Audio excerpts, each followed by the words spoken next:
CornBelters, Aviators. Saturday night baseball here on Hispanic Heritage Night at Loeb Stadium. Welcome inside the broadcast booth, straight behind home plate. Adam Hipsky alongside Griffin Leonard, excited to bring you along on the second half ride. The Belters come into this one at 4-4, 3 games back of the first place Terre Haute Rex. On the other side, the Aviators, who are the home teams, wearing alternate uniforms tonight. Griffin Leonard wearing Los Aviators across the chest due to, obviously, Hispanic Heritage Night. Like we just mentioned, the Aviators, managed by Jamie Sailors, come in 4-6 in the second half and a half game back of their second half playoff push. We'll start with the Belters in their green tops, gray bottoms, with CornBelters wearing the normal across the chest and yellow lettering with white trim. Due up to start the top of the first, lefty, righty, righty in the forms of Tarek Thompson-Allen, Zach Zykowski, and Judah Morris. The Cornbelters tonight are managed by Billy Dubois. So Thompson-Allen, Zykowski, Morris will face the left-handed 6'3", 200-pound product, Grady Gorgon from Troy University. Gorgon, he's seen the Cornbelters back on June 30th. He went 1 1/3, allowed 5 hits, 3 runs, no walks, and 2 strikeouts. Griffin Leonard, an outing that he doesn't necessarily want to be replicated. Grady Gorgon, no, we know he's talented, just trying to get back on track here tonight. Yeah, well, and Gorgon's got a good opportunity to do that, Adam, because he's got a Cornbelter team that, though the bats have certainly been known to come alive, it's a team that struggled on the road. And now for the Aviators, it's a chance to get a well-needed win in this Eastern Conference route. We talk about the Cornbelters playing away from home. It's a storyline that will be brought up many times throughout the night, and how could it not be? 6-15 when not at the Corn Crib compared to 12-4. Cornbelters have lost 8 of their last 9 on the road, trying to get back in the win column. We're ready to go here from Lafayette, Indiana. Water slide decorates the left field wall. We'll see if Tarek Thompson-Allen can push one over there to get things going as he steps in the left side. Home plate umpire Daryl Morton says, let's play ball, to the southpaw Grady Gorgon, who readies at the belt and sends it home. Tarek Thompson-Allen swings at the first pitch fastball, loops it down the left field line, and it hooks foul. 0-1 the count. I was talking a little bit with Tarek Thompson-Allen before the game today. He's a guy with a lot of confidence right now, seeing the ball really well. They took live BP on the field before the game instead of in the cages as they normally would do in normal, and he was seeing the ball real well, putting up over the right field wall a time or two. 85 degrees, first pitch coming a bit sooner than anticipated. 6:58, the 0-1. Gorgon misses inside a changeup. Tarek Thompson-Allen had to corkscrew his body out of the way, evens the count at a ball and a strike. Tarek Thompson-Allen hitting .352, making his 27th appearance. The 1-1 check swing. Daryl Morton Jr. says he went around. Count runs to a ball and 2 strikes.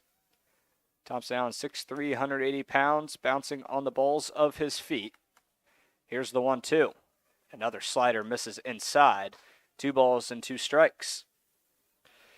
Thompson-Allen finding his stride with the Belters. He's hitting .521 since July 4th. In his groove. Here's the 2-2. Swing and a miss. A heater up at the letters. Tarek Thompson-Allen swings through it, and there's one away in the top of the 4th. That's a really, really good spot for that fastball from Gorgon, because you got to wonder if those inside sliders are a setup pitch, because as the hitter, you're thinking about the ball coming up and in. You register it's that fastball, and it's too late to make that quick swing. So a good spot for the first out. The righty, Zach Zykowski, digs in. Now here's the first pitch from Gorgon. It misses the outside edge. 1-0 the count. Zykowski seeing the ball well also. Similarly to Tarek Thompson-Allen, here's the 1-0. A fastball misses outside once again at the belt. 2 balls, no strikes to the 5'11", 190-pound freshman. Gorgon set at the belt, sends it home, and fires a fastball across the heart of the plate for a strike. 2 balls, 1 strike to Zykowski, who's hitting .333 so far the summer of 2024. The 2-1 from Gorgon, who's working quickly. He goes to a changeup and misses outside at the ankles. 3 balls, 1 strike, a hitter's advantage to the right-handed second baseman, Zykowski. Judah Morris, the newcoming first baseman, is on deck. The 3-1. Misses high, and Zach Zykowski draws a 5-pitch walk, and the CornBelters have their first base runner of the night with one away in the top of the first. Zykowski's 15th walk of the season, which seems like a lot, but in comparison to how many times he's been hit by a pitch, he's been hit by a pitch 10 times this season, which is irregular to say the least. Judah Morris now in the right side, seeing Grady Gorgon for the first time this summer. The first pitch from the southpaw is a fastball that misses outside at the knees. 1-0. Morris a .263 average with a .500 on-base percentage. The 1-0. Misses just outside. Brooks Sailors, the backstop for the Aviators, held it up there for just a second, trying to support the frame job, but home plate umpire Darryl Morton Jr. said just a bit outside. 2-0 the count. Now this one is a strike. A changeup paints the outside corner. 2-1. Gorgon trying to go heavy on that outer half. 2 balls, 1 strike. Zykowski off the bag at first. 1 away, top of the first. Gorgon sets and fires and misses outside. A fastball, 3-1 the count. The second consecutive count that worked to 3 balls and 1 strike. Judah Morris sitting in the box at 6'3", 245 pounds, the Illinois State Redbird. Here's the hitter's advantage to Morris, and he holds his swing, and it's on the outside corner for a called strike, and the count runs full for the first time tonight.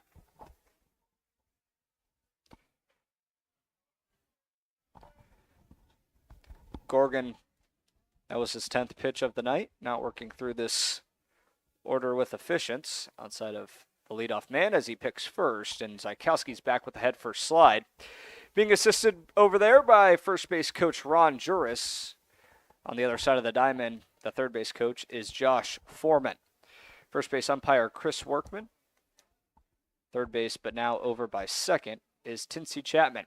And the full count pitch misses outside, and back-to-back walks are awarded to the CornBelters offense. Zykowski moves to second, Morris over to first, and Will Jeske, the right-handed right fielder, steps in, looking to give the CornBelters their first run of the evening. You know, Judah Morris is a really interesting bat because he's a big righty. You'd expect a little lesser of an average, a little bit of pop in that bat, but what he really does well is he sees the ball really well at the plate. That's his 9th walk of the young season for him, despite you'd expect probably a little bit more of a strikeout guy. First pitch to Jeske is a fastball up and in. Strike 1. Jeske, who's been really solid with the CornBelters throughout, has a .330 average so far this summer, but struggled against Lafayette. He's hitting just 100 so far in the 4 matchups with the Aviators. 0 and 1 the count. Zykowski off the bag at second. Morris not being held on at first. Gorgon readies, comes home. High chopper to the shortstop Gonzalez, who fields it then slips, and Jesse's going to beat it out. The throw pulled Schaller off the bag. It was a tough play for Gonzalez on a high chopping hit ball. And everyone's safe, and there's still 1 away for the oh-so-dangerous Landon Johnson. You know, Adam, we talked a little bit up here in the booth before the game. I was telling you about going down on the field, seeing how slippery that turf is. But my comment to you was, well, the ball's going to bounce all the way to the wall. Well, I guess the ball isn't the only thing that's bouncing around here. The shortstop, he never really found his footing, did he? Left on left the matchup. No, he did not. There are plenty of tough bounces to be had as the evening continues. Here's the first pitch to Landon Johnson. It's a slider that misses downstairs, 1-0. Johnson, who was pretty much an everyday first baseman in the first half of this season, but with the addition of Judah Morris, they've rotated through defensively. Johnson getting the day off defensively as he grounds the 1-0 through the hole and into left field for a base hit. Zykowski's in to score. Morris and Jeske go station to station, and the Belters draw first blood. They take a 1-0 lead in the top of the first. That is maybe one of the things that I love about Landon Johnson's game the most. Not only does he have the power, not only does he have the ability to really stroke the ball on the right, but he loves to go opposite field with those hard ground balls to the other side. That's why his average is so high, because teams can't afford to just throw a shift on him. Now the right-handed catcher, Chase Mason, swings at the first pitch and lines it out of play down the right field line into the concourse. Nice crowd on hand here for Hispanic Heritage Night at Loeb Stadium. I'd say probably about 3/4 full. 0-1 the count. The bases loaded. 1-0 CornBelters lead. Chase Mason, the comebacker to the pitcher. Gorgon, force play at the plate. Jordan Morris comes in to slide, and they get the out. It was a high comebacker to Grady Gorgon, but he fielded it cleanly, kept his composure, underhand flipped, and there's 2 away. So Jeske over to third, Johnson at second, and Chase Mason reaches on a fielder's choice. And now here's the left fielder, Griffin Brown, who digs in the right-handed batter's box. Readies the bat over the right shoulder. 2 away, top of the first. Gorgon readies, he comes home, and a changeup is in the zone, strike 1. Looked like Brown checked his swing, but home plate umpire Darrell Morton Jr. didn't need to see an appeal.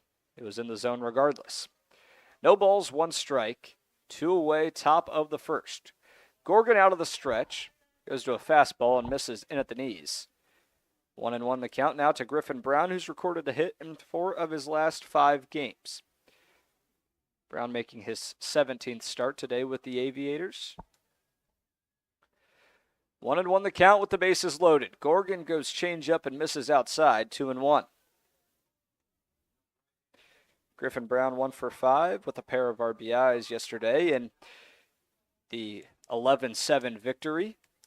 CornBelters on that 1-game win streak. Brown lines it up the middle, and the second baseman Bingman gets to it, but it bounces off his glove and into center field, and everybody's safe. Jeske's in to score. Belters add on to their lead. It's 2-0 in the top of the first. Well, you know what they say, Adam. I mean, when you hit the ball hard, good things happen. They've been hitting a lot of ground balls this inning, but they've been challenging the Aviators infield, and that is a very tough play for the second baseman, Bingman, who got his glove on it, but a tough backhand stop, and it bounced off his glove into shallow center. Now here's the youngster Alex Mazzetti making just his second start in a CornBelters uniform. He digs in the right side. Here's the first pitch from Gorgon. Swinging, grounded over on a couple of hops to the second baseman, Bingman, who fires to first, and it's in time to retire Mazzetti. So Gorgon retires the side, but not before the Belters put on 2. We head to the bottom of the first. Hickman, Gonzalez, and Scott due up for the Aviators.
Bottom of the first, CornBelters drew first blood, 2-0. We head to the bottom of the first. 1, 2, 3 hitters due up for the Aviators. Eli Hickman, Alec Gonzalez, and Mikey Scott.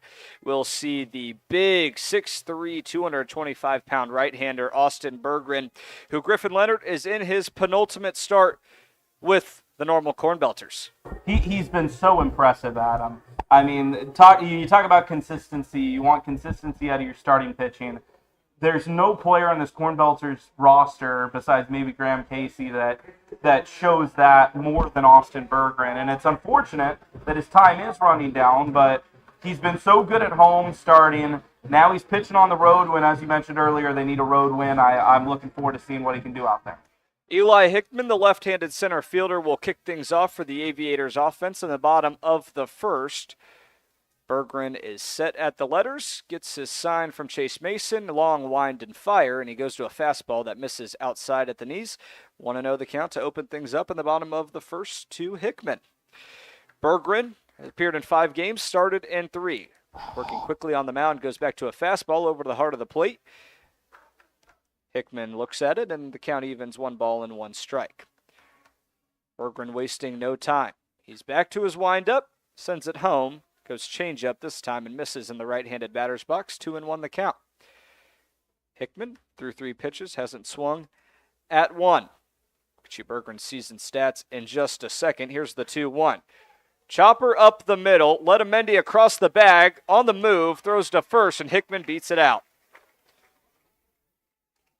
So we've talked about how this turf here at Loeb Stadium will make it tough on defenders, and we saw it a couple of times in the top of the first, and now we see it through the first batter in the bottom of the first. Eli Hickman reaches on an infield single.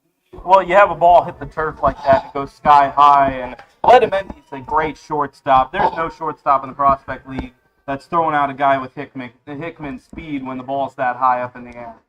Now the right-handed shortstop, Alec Gonzalez, digs in with a runner on and nobody out. Berggren now pitching out of the stretch. The first pitch is a fastball that misses upstairs, 1-0. Gonzalez responsible for the Aviators' lone run in the 3-1 defeat to Danville last night. He took a solo shot over the fence. Here's the 1-0. Popped up and out of play. Slanted down the first base line. I might have left the park. Count evens at 1-1. Berggren appeared in 5 games. He started in 3. He's received 3 decisions in which he has been perfect. 3-0 his season line, a 2.05 ERA in 22 innings of work. Here's the 1-1. Hickman goes, pitch outside, ball 2. Hickman's in safely and the throws into center field. Thompson fields it on a hop. He throws to third. Mazzetti the tag, and it's in time. Hickman is gunned down off a rifle from center field. Tarek Thompson-Allen. Was it scripted? Griffin Leonard, Chase Mason throwing that one into center field. There's 1 away, 2-1 the count. I mean, I sure hope that that's not what Chase was trying to do. But, it goes back to the turf. That ball got out to center field so quickly. Tarek Thompson-Allen coming up with a strong throw. Nearly Alex Mazzetti getting taken out on that play, but he appears to be okay, and they got the out. The 2-1 from Berggren is lined into center field and down for a base hit. So after all that, it seems like Eli Hickman's probably kicking himself a bit for trying to stretch that corner to corner, because he would have had third easily. So with 1 away, now Alec Gonzalez has a base hit. He continues his hot stretch. He was 2 for 3 last night. He's 1 for 1 tonight. And now Mikey Scott, who was on the opposite end of the spectrum. He was 0 for 4 last night. A little bit of power in the bat. 6'1", 200-pound senior. He's left the yard once this summer. Berggren back to the stretch. Here's the first pitch. Swing and a miss, a fastball. Mikey Scott was behind on the 4-seamer, and the count works to 0-1. Scott leads the Prospect League in triples. He has 7, which is awfully impressive. Nice combination of power and speed with Scott. Here's the 0-1. Slider dives away. He holds a swing, 1-1 the count now. Well, and you certainly can't forget about these deep alleys. You were talking about it pregame. Close to probably 420, 425 out there in deep right and left center field. 2-0 CornBelters lead at bottom of the first. Berggren sets and deals and misses downstairs. 2-1 the count now to Mikey Scott, who's hitting .316 this summer. A slight advantage in the count. Judah Morris holding Gonzalez on the bag at first.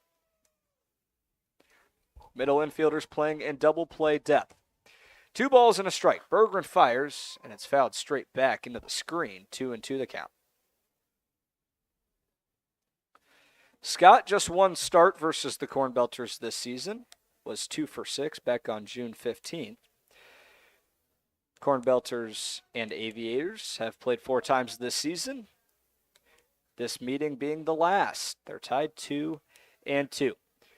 Berggren fires, and it's lined down the right field line and out of play into the screen. CornBelters in that first base dugout. Their adversary, the Aviators, occupy the third base side. 2 balls, 2 strikes, 1 away. Bottom of the first. Gonzalez, the lone base runner. Zykowski and Letamendi a few steps back looking to turn 2.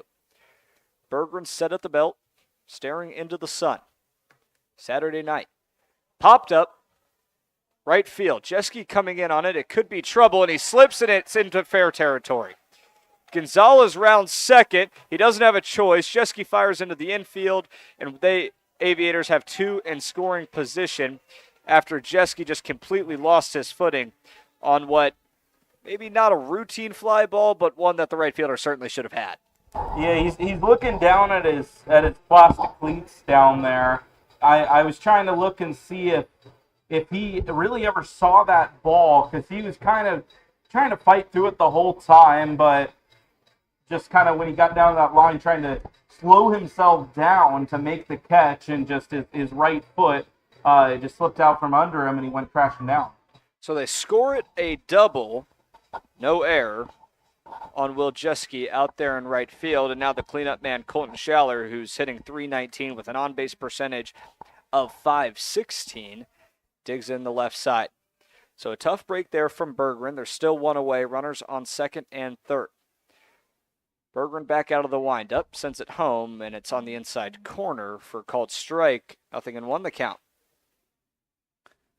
Good amount of speed over there on second with Mikey Scott in case of a base hit. Here's the 0-1. And a changeup that Berggren tried to dot the outside corner, but he misses. A ball and a strike now. Something to keep in mind for Demarius Barlow over there, the third base coach for Lafayette. Case of a potential wave around third. 2 on, 1 away. Berggren kicks and deals. Goes to a fastball that misses above the zone. 2-1.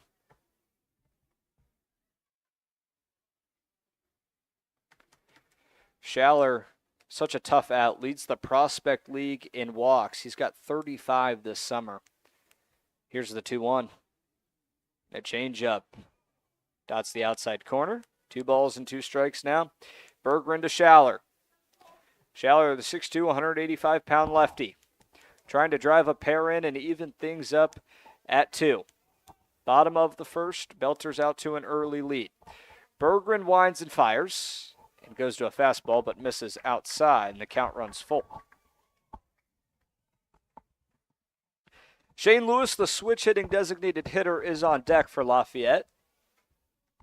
Would be surprised if we don't see him in this inning with no force. Here's the payoff pitch, and it's lined into right field, down for a base hit. Jeske fields it on a couple of hops. Barlow gives the wave to Lewis. And a 1-out single. We are tied in the bottom of the first. That's a really good piece of hitting, because Berggren's been throwing that slider really, really well. He's been locating that off-speed pitch low in the zone. So as a left-handed hitter, that ball's breaking in on you. So you just got to wait on it, pull it to right field, let it find the barrel, and that's exactly what he did in the game's time. Shane Lewis now digs in the left side, the switch hitter, choosing to take his hacks from the left side. So just 1 runner on. Berggren first pitch to Lewis is on the inside corner, called strike. 0-1 the count. Lewis 6'1", 195 pounds. A lot of pop in that bat. 6 home runs so far this summer. The 0-1 misses below the zone. 1-1 the count. So Schaller, the 2 RBI single, lands him on first. Scores Mikey Scott and Alec Gonzalez. Middle infielders back to double play depth. A ball and a strike now. Schaller dancing off the bag at first. The 1-1 is grounded through the hole and into left field. Brown fields it off the turf And Schaller moves into scoring position. Shane Lewis, who's hitting .234, singles to left. And the Aviators have 2 aboard here in the bottom of the first. You can tell Austin Bergeron's getting a little frustrated out there. Head kind of went down after he saw that ball get through the infield. But he's got to keep his head up. I mean, that wasn't a well-hit ball. It was off the handle. Just found a nice little spot for it. But Bergeron's been pitching just fine. They've just been hitting the ball. So he's got to stay true to himself, keep finding the zone and doing what he knows how to do. Bergeron back out of the stretch, checks the runner at second, sends it home now, and a check swing from Miller. He did not go around. 1 ball, no strikes, the count. Miller, 2 home runs, 19 knocked in. The left-handed third baseman. 2 on, 1 away. Bergeron back set at the belt, towing the right side of the rubber. 1-0 is fouled straight back into the screen. 1-1 the count. Miller, Sunshine State native from Tallahassee. Playing a summer ball here with Lafayette. A ball and a strike, 1 out, 2 on for the Aviators. We're tied at 2. Bergeron checks the runner at second, sends it home now, goes to a curveball, and it misses at the ankles. 2-1 the count.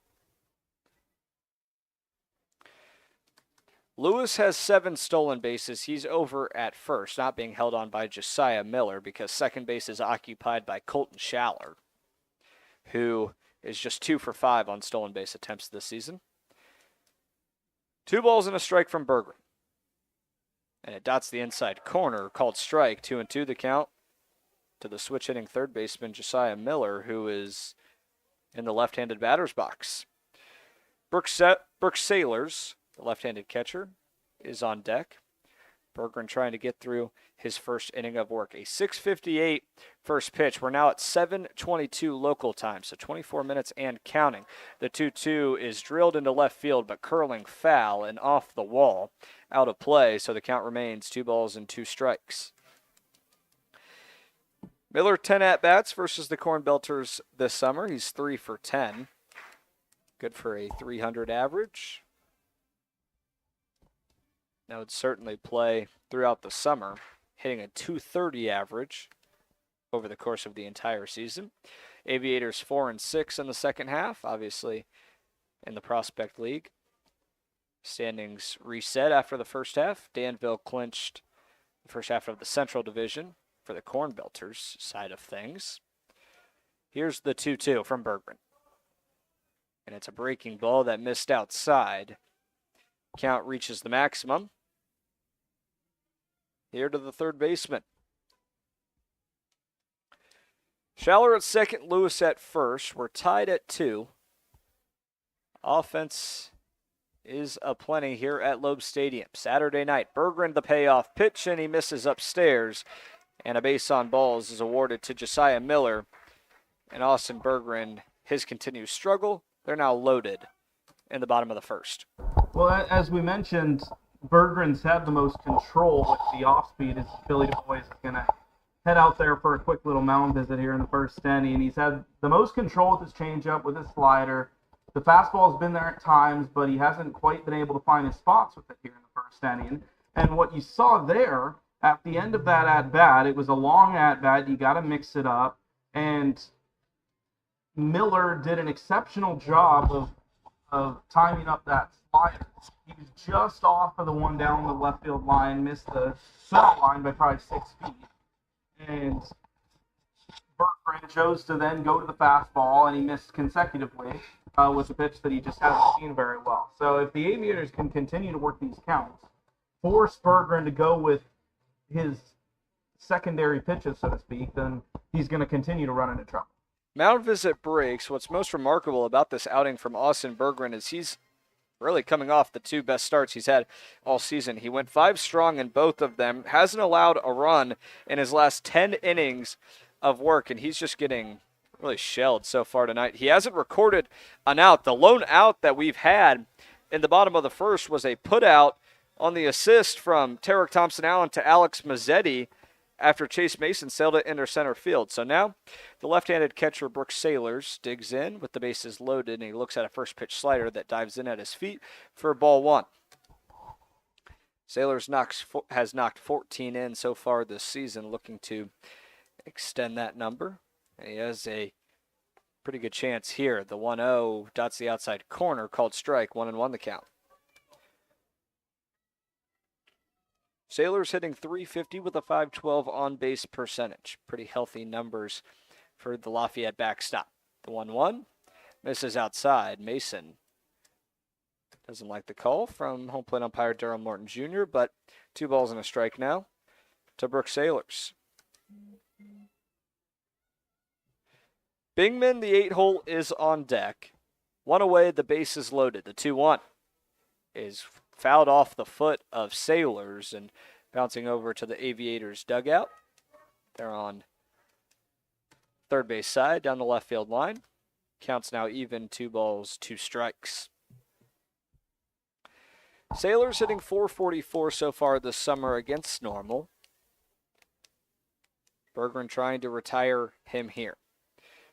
Through Austin's 5 appearances this season, none of them have been against Lafayette. Here's the 2-2. And it's grounded right side. A chance to turn 2. Zykowski fields, flips to second for 1, over to first. Dug out by Morris, and he beats out the throw. Now the throw over across the diamond. Lewis is back safely. So they get the runner at second. Sailors reaches on a fielder's choice. Schaller comes in to score, and Lafayette takes a 3-2 lead. And that's a frustrating one for the CornBelters because Zykowski, you could tell he was so dead set on not making an error. Took a little too long, pulled up short instead of fully charging the ball, and then a slow flip to Letamendi, not enough time for 2. So now the right-handed second baseman Nate Bingman steps in. Runners on the corners. Berggren fires, swing and a miss, a 4-seamer at the letters. Nate Bingman swung right through it, and the count's 0-1. Well, the middle infield is definitely the weakness of this CornBelters team. Zykowski has 9 errors, Letamendi with 7.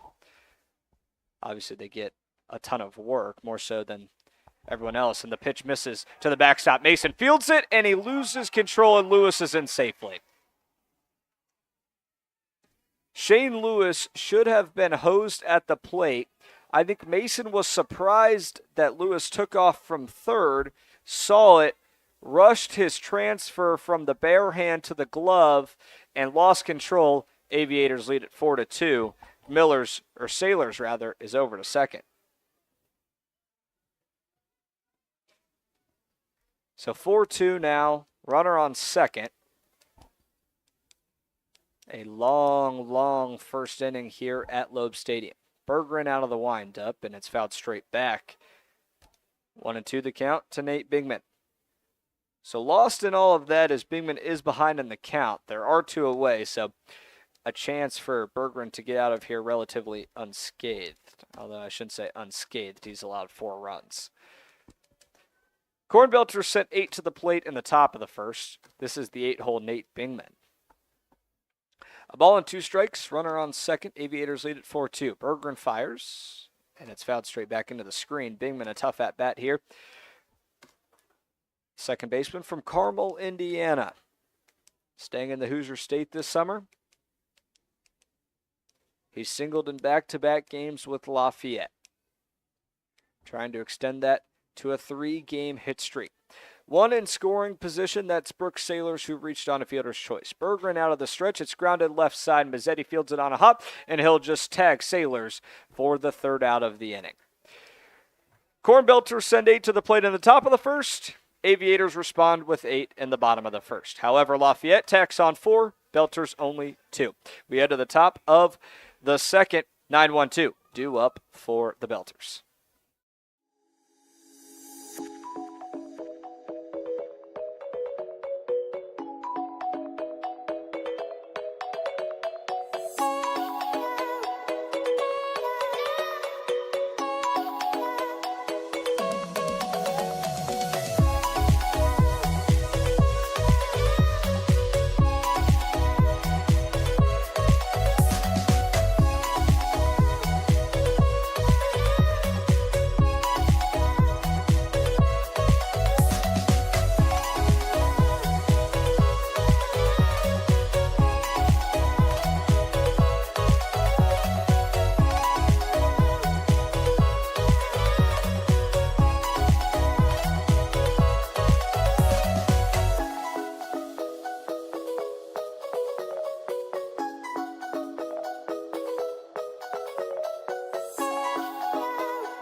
Righty-lefty, righty due up in the top of the second. Eddie Letamendi will kick things off for the Belters, who trail it 4-2, trying to claw their way back into it.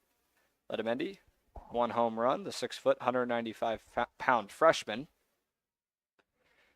Steps in, taps the plate, and we're set to go here. Grady Gorgon back out for his second inning of work. The first pitch from the southpaw is a fastball that misses down and in, 1-0. Belters sent 8 to the plate in the top of the first.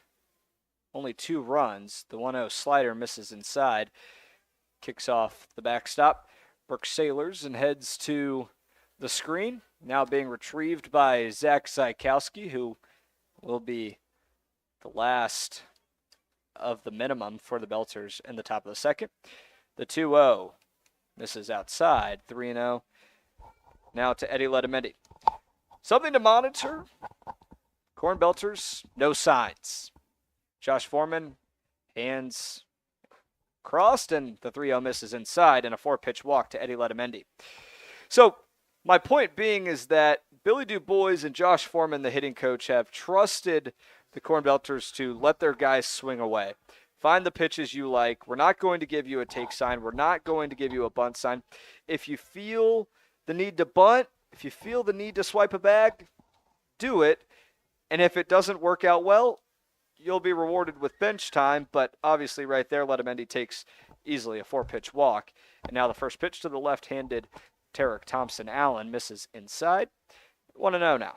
When you talk about bunts, and the third baseman is way back of the third base bag. Tarek Thompson-Allen, I bet he might lay one down here at some point. 1-0 on the outside corner, called strike, 1-1. Thompson-Allen's one of the few that is willing to bunt, especially with his speed. He knows he can beat it out, and it's not always a guaranteed sacrifice.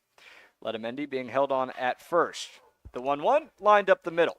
Grounded and fielded by Gonzalez, who taps the bag for 1 and throws it over to second, and it's over the head of Schaller. And Thompson-Allen's speed beats out the throw. He reaches on a fielder's choice. A chance to turn 2, but a missed opportunity for Lafayette, and there's 1 away.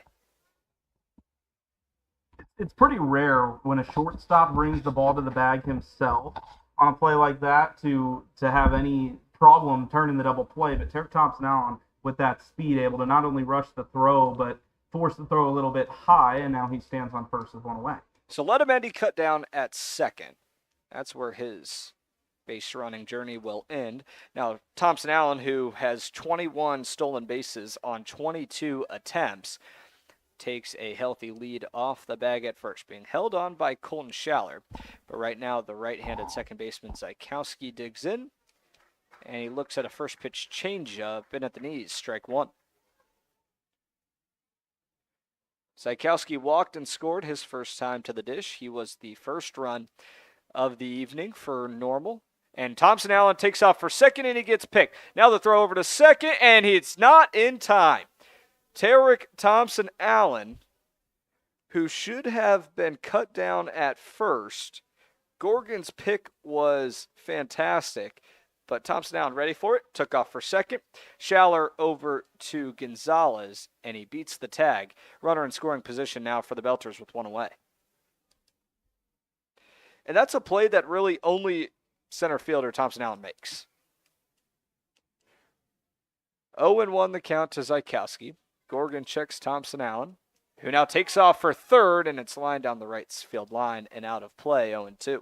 Well, he got a good jump there, headed to third. I would have bet he would have grabbed that bag too, but that's a play at first where Schaller's got to just make that throw. You could tell, I don't think he realized how quick Thompson-Allen got down the line, because he kind of shuffled, took his time, and by the time the throw got down there, they had no chance of making what should have been an easy play at him. Gorgon has had 5 stolen base attempts off of them. All 5 have been safe. Something to monitor throughout the night, or throughout at least the left-hander's start. Towing the left side of that rubber, an open stance from the southpaw, and he comes home and misses way outside in the left-handed batter's box. Zykowski looks at ball 1.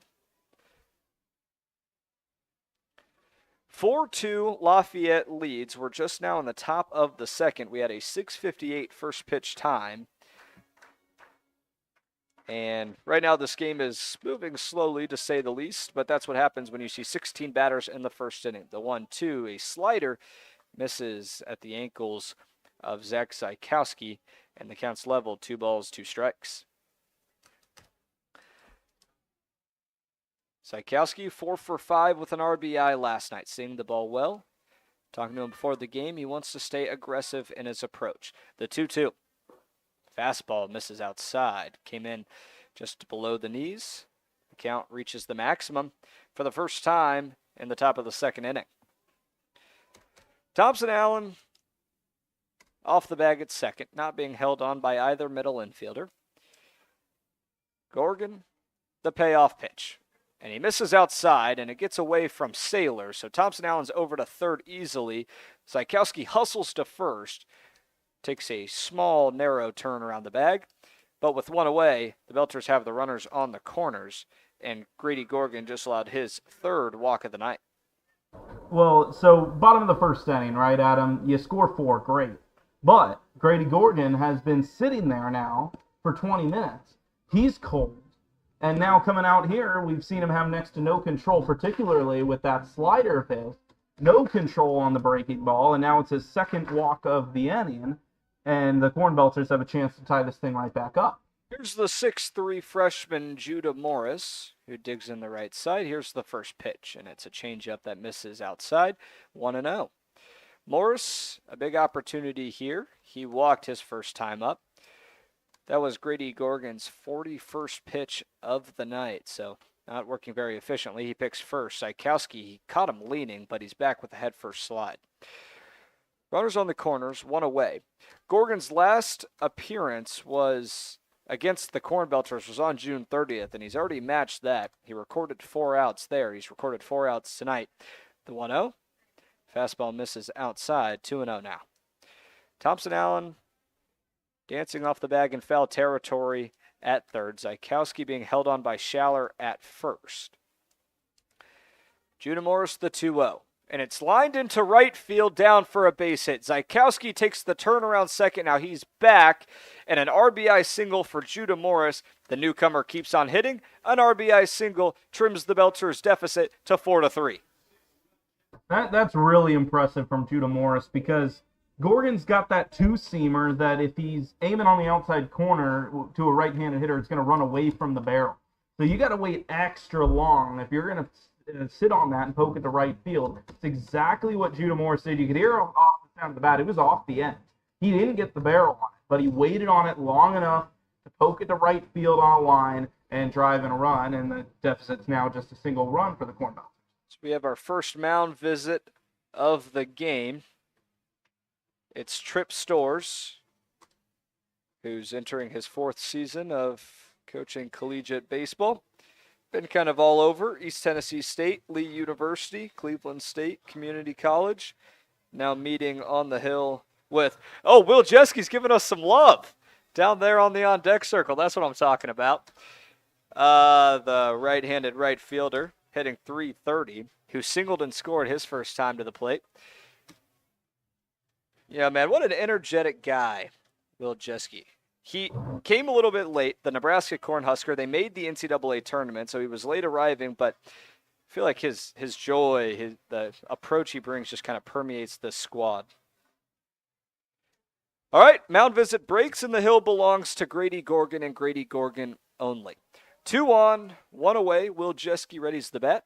Over his right shoulder, Morris off the bag at first, not being held on. Here's the first pitch to Jeski. It's a fastball that misses outside, 1-0.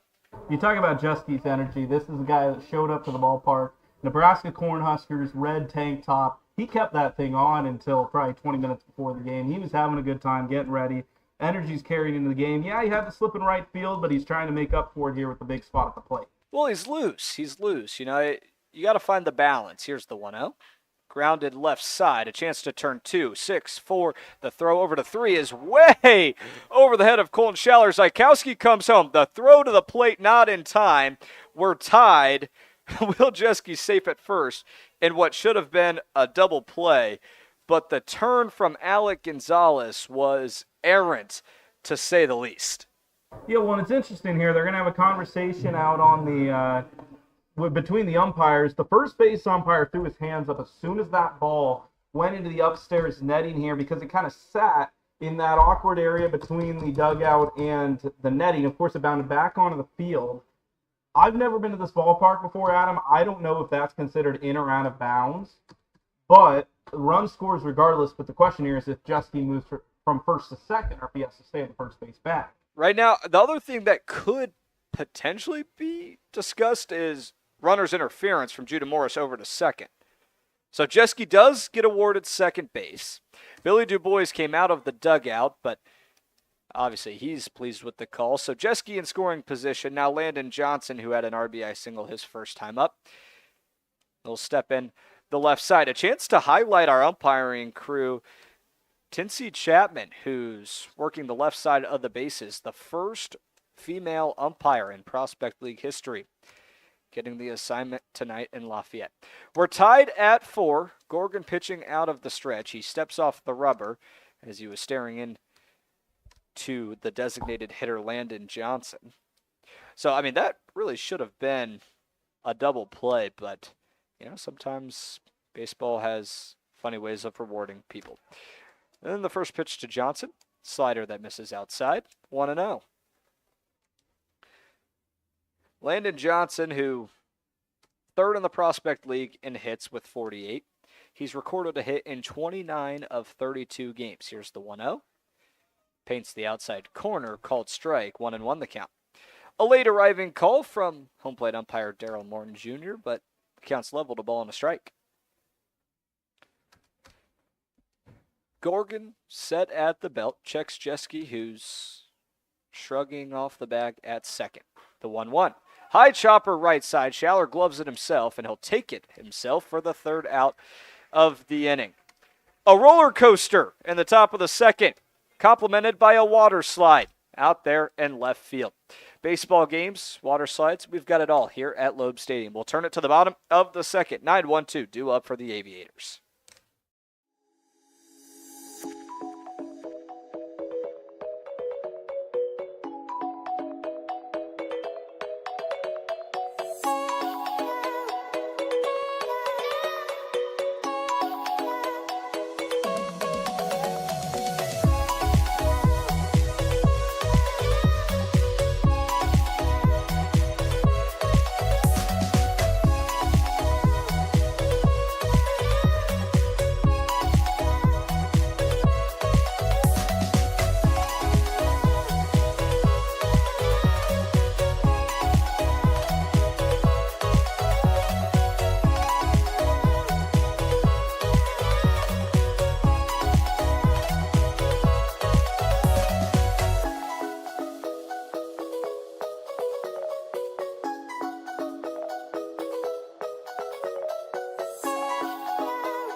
Lefty, lefty, righty, 9-1-2. Due up for Lafayette in the bottom of the second.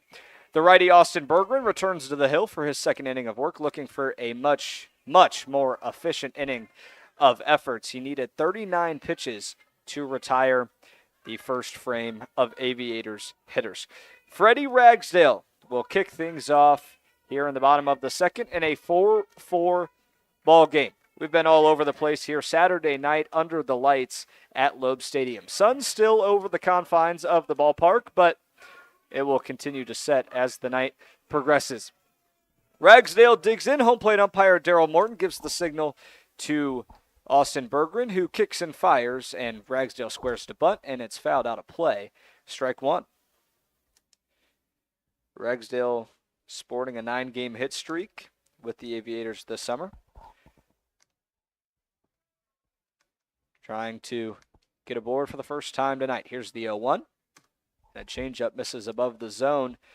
1-1. Ragsdale, last time against Normal, 2 for 4 back on June 30th. The CornBelters picked up the victory. That one was at the Corn Crib. Here's the 1-1. A slider paints the outside corner, called strike. 1-2. Ragsdale behind for the first time in this count. Eli Hickman, the leadoff man, is on deck. The 1-2 from Berggren. Misses outside, trying to get Ragsdale to chase on a pitch out of the zone. He holds a swing. Counts even, 2 balls, 2 strikes. Defense playing him straight up. The 2-2.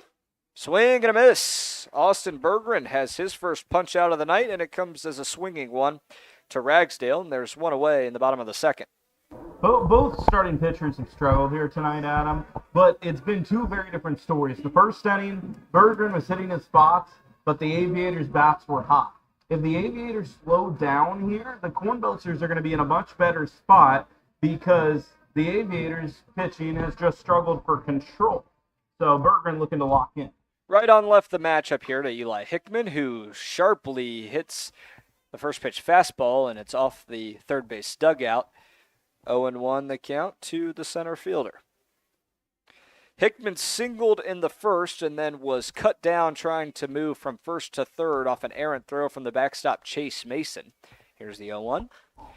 Pop fly, left field. Brown's under it, moving to his left, and he makes the one-handed squeeze through 2 batters. There's 2 retired in the bottom of the second for Austin Berggren, who Griffin Leonard needed 39 pitches to retire the first inning.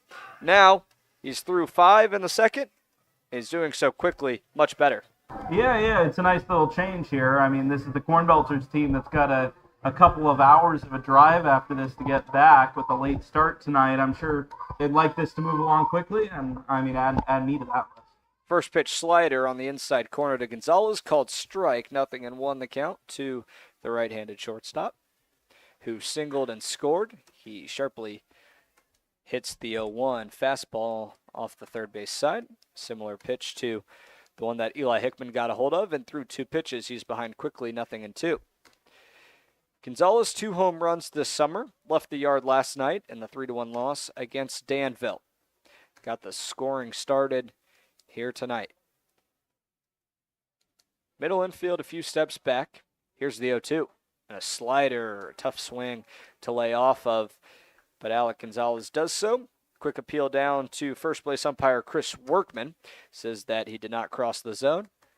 A ball and 2 strikes now to the senior. Berggren out of the windup, comes home, and it's popped to the second baseman Zykowski, who takes a step back and makes the catch for out number 3. 3 up, 3 down.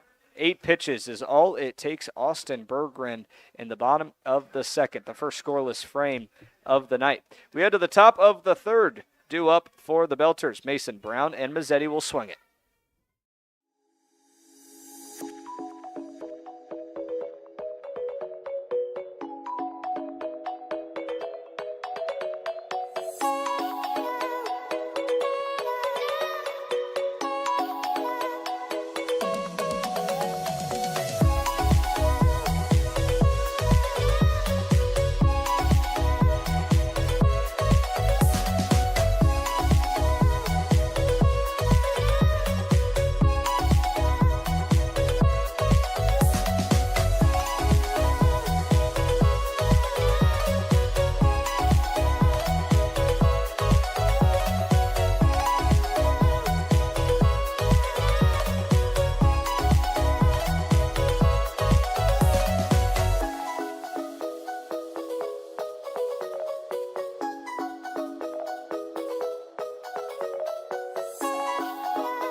Top of the third, we're tied 4-4. Saturday night under the lights, Prospect League action between the normal CornBelters and the Lafayette Aviators. 6, 7, 8 due up for the Belters, Mason, Brown, and Mazzetti. As Chase Mason digs in the right side, taps the plate a couple of times, cycles it in front of the green tops. Here's the first pitch from Grady Gorgon, and it misses downstairs. Called ball, and we're underway in the top of the third. Chase Mason had a week off. Here's the 1-0, and it misses inside. 2-0 the count now. Mason, who had to field about a week and a half consecutively of catching duties with Chris Sahusky, the only other catcher, the 2-0. A fastball misses below the zone. 3-0 the count now. Chris Sahusky with a mild concussion. Chase Mason was the lone catcher after Tyler Woltman, who started the year with this team, had to go home. And a 4-pitch walk to Chase Mason. And that's a tough start for Grady Gorgon, his 5th walk of the evening. And the Belters have their leadoff man aboard. Chase Mason leisurely takes a stroll down the first base line, is greeted by first base coach Ron Juris with a fist pump. And now we'll get ready for the right-handed left fielder Griffin Brown, who had an RBI his first time to the plate. Here's the first pitch, and it's a changeup that dots the inner half, called strike. 0-1 the count. Mason off the bag at first, being held on by Schaller.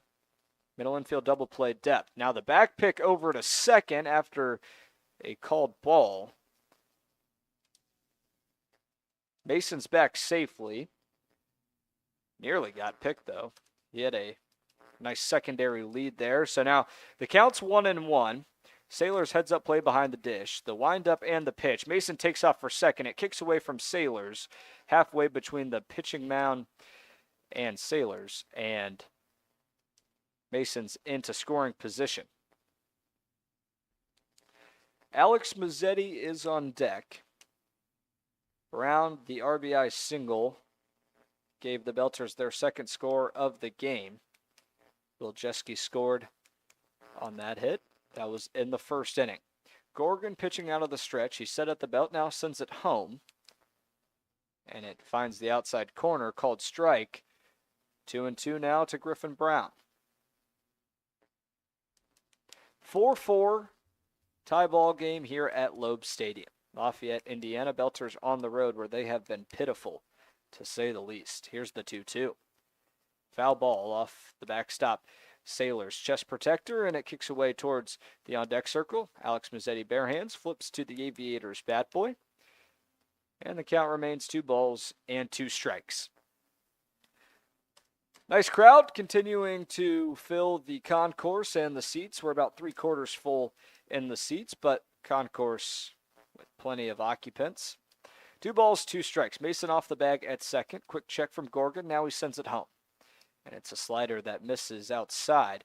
An easy take there from Griffin Brown. A non-competitive pitch, and the count runs full in the top of the third to the 6'2", 210-pound sophomore. Michigan State Spartan trying to give the Belters the lead once again. Gorgon double checks Mason and misses outside. And a full count base on balls is awarded to Griffin Brown, and there's 2 on with nobody out in the top of the third. And another mound visit, but this one is the manager, Jamie Sailors, so you have to expect that Grady Gorgon's day could be done. It looks like he gave a quick point to that third base bullpen. That is the conclusion of Grady Gorgon's day. He allowed 6 walks, which ultimately drove that pitch count up. He threw 59 pitches, and his day is done. We'll get you the new pitcher and Grady Gorgon's unofficial line on the other side. We'll step aside. 4-4, Belters trying to take the lead once again.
new pitcher, and it's Gannon Wentz, the 5'11", 165-pound righty. His first adversary will be the right-handed third baseman Alex Mazzetti with 2 on and nobody out. A tough spot for Gannon Wentz. So the starter Grady Gorgon's day is not official yet. His final line, once we get it, we'll get it to you, but still a couple of runners that are his responsibility. The first pitch to Mazzetti is a curveball that dots the inside corner, called strike, 0-1 to the third baseman. So Chase Mason off the bag at second. Griffin Brown not being held on at first. Wentz goes sidearm and misses outside. A fastball that moved from the right side all the way into the left-handed batter's box, and the count's now 1-1. Mazzetti just finished up his senior season of high school, won a Minnesota State championship. Here's the 1-0. Back to the three-quarter arm slot as a fastball that misses outside, 2-1 the count. So Gannon Wentz continuing to mix up his deliveries. Kent State Golden Flash getting some run here with the Aviators. In his second season in the Prospect League, here's the 2-1. A changeup that misses above the zone at the letters. 3-1 now. Hitter's advantage to Alex Mazzetti, who grounded out to the second baseman his first time to the dish earlier in the first inning. 4-4, we're all tied up here at Loeb Stadium, Saturday Night Baseball. Each of these teams trying to make a playoff push. The 3-1 is fouled up and out of play, and the count runs full to Alex Mazzetti. First batter of Gannon Wentz's night. He's making his 11th appearance this summer. He's received 4 decisions, 3-1 in those outings, a 5.52 ERA. Wentz takes a peek at second. Now the payoff pitch. It's in the dirt and bounces away from Sailors, but it's ball 4, so Mason heads to third, Brown heads to second, and Mazzetti is aboard for the first time tonight in his second start of the summer. He has a productive at-bat, works the count full, and draws a base on balls, and each base is occupied with nobody out, and now Eddie Letamendi, who drew a walk his first time up in the second inning. He led things off in the second. Now he's back in consecutive frames. Now the base is loaded. Wentz over the top, comes home, and it's fouled up and out of play. That one certainly left the ballpark. Cleared the screening, the lower deck, the upper deck. Pretty tight concourse here running from the third base side all the way behind home plate down the first base side. A nice park. Here's the 0-1. Cut on and missed. 0-2 now to Eddie Letamendi through 2 pitches. Middle infielders at double play depth. Center fielder Eli Hickman a few steps back, trying to prevent the extra base hit. Nobody out. Bases loaded. Here's the 0-2, and it's a changeup that misses upstairs. 1-2 now to Eddie Letamendi, who was 2 for 4 last time out against the Aviators back on June 30th. Normal and Lafayette tied 2-2 in the series. Back to the submarine, and it's grounded up the middle and off Gannon Wentz's leg. It kicks into foul territory. Mason's in safely at home. Everybody's safe, and Gannon Wentz is shaken up, and kind of understand why, because that was a laser right back to the mound that absolutely drilled Gannon Wentz. He's up and walking, shaking it off. It looks like he's okay, but that one's definitely going to produce a bruise tomorrow. Now being met by both corner infielders, Colin Schaller, Josiah Miller, offering their support. And now Jamie Sailors is out of the third base dugout. He's going to go check on his flamethrower. So a shot right back up the mound. Had Wentz not been there, there was a chance it kicked into center field, and there's plenty of room for Eli Hickman for that ball to continue to roll out there to center field to Eli Hickman. So obviously, while Gannon Wentz wishes that he wasn't plunked by that, I mean, that ball had to come off at least 90 miles an hour. Obviously, we don't have any of those advanced analytics out here with us in the booth. We'll see a couple pitches here, see if Gannon Wentz still has it. It was his right foot that was hit, so it's his plan, as he will deal throughout the evening if he does stay in. He'll now have a quick discourse with Daryl Morton Jr., the home plate umpire, checking to make sure that the righty is good. He says he is, and he's greeted with a warm response from his middle infielders. A couple of glove taps. Each middle infielder and corner infielder now head to their spots.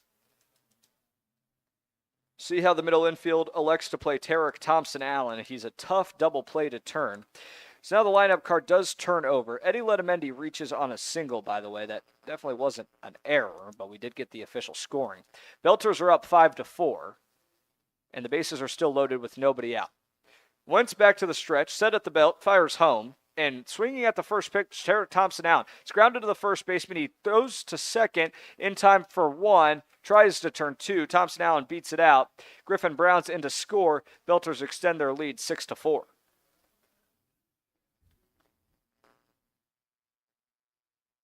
So a 3-6 put out there, and a nice job by Gonzalez to at least keep it where first baseman Colton Schaller could handle it. We saw a couple times he's had some miscues trying to turn those double plays, which CornBelters have been really, really prone to grounding right into those middle infield. And that time, at least, it was to the first baseman. Made it a little bit tougher for Schaller to turn two. But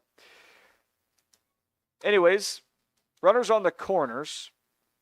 Letamendi's over to third. Thompson-Allen takes off for second. The pitch in there called strike, and Bingman cuts off the throw and forces Letamendi back to third. Thompson-Allen safe at second. It was a called strike from Daryl Morton Jr. Now there's two in scoring position. Check that. It's Mazzetti over at third. Letamendi was cut down on the opportunity to turn two. 0-1 the count now with two in scoring position to Zykowski, who hits a fly ball right side. It'll be deep enough to score Mazzetti. One-handed squeeze from Scott. Now runner heads home, and he's in the late arriving throw. Thompson-Allen moves from second to third. Belters up 7-4 in the top of the third. Nice job there by Zach Zykowski, getting his job done. Scoring Alex Mazzetti. There's now two away. One over there at third base. And now Judah Morris, who had an RBI single his last time up, looks to add to his season totals. Submarine, and Morris swings at the first pitch, and it's down for a base hit into right field.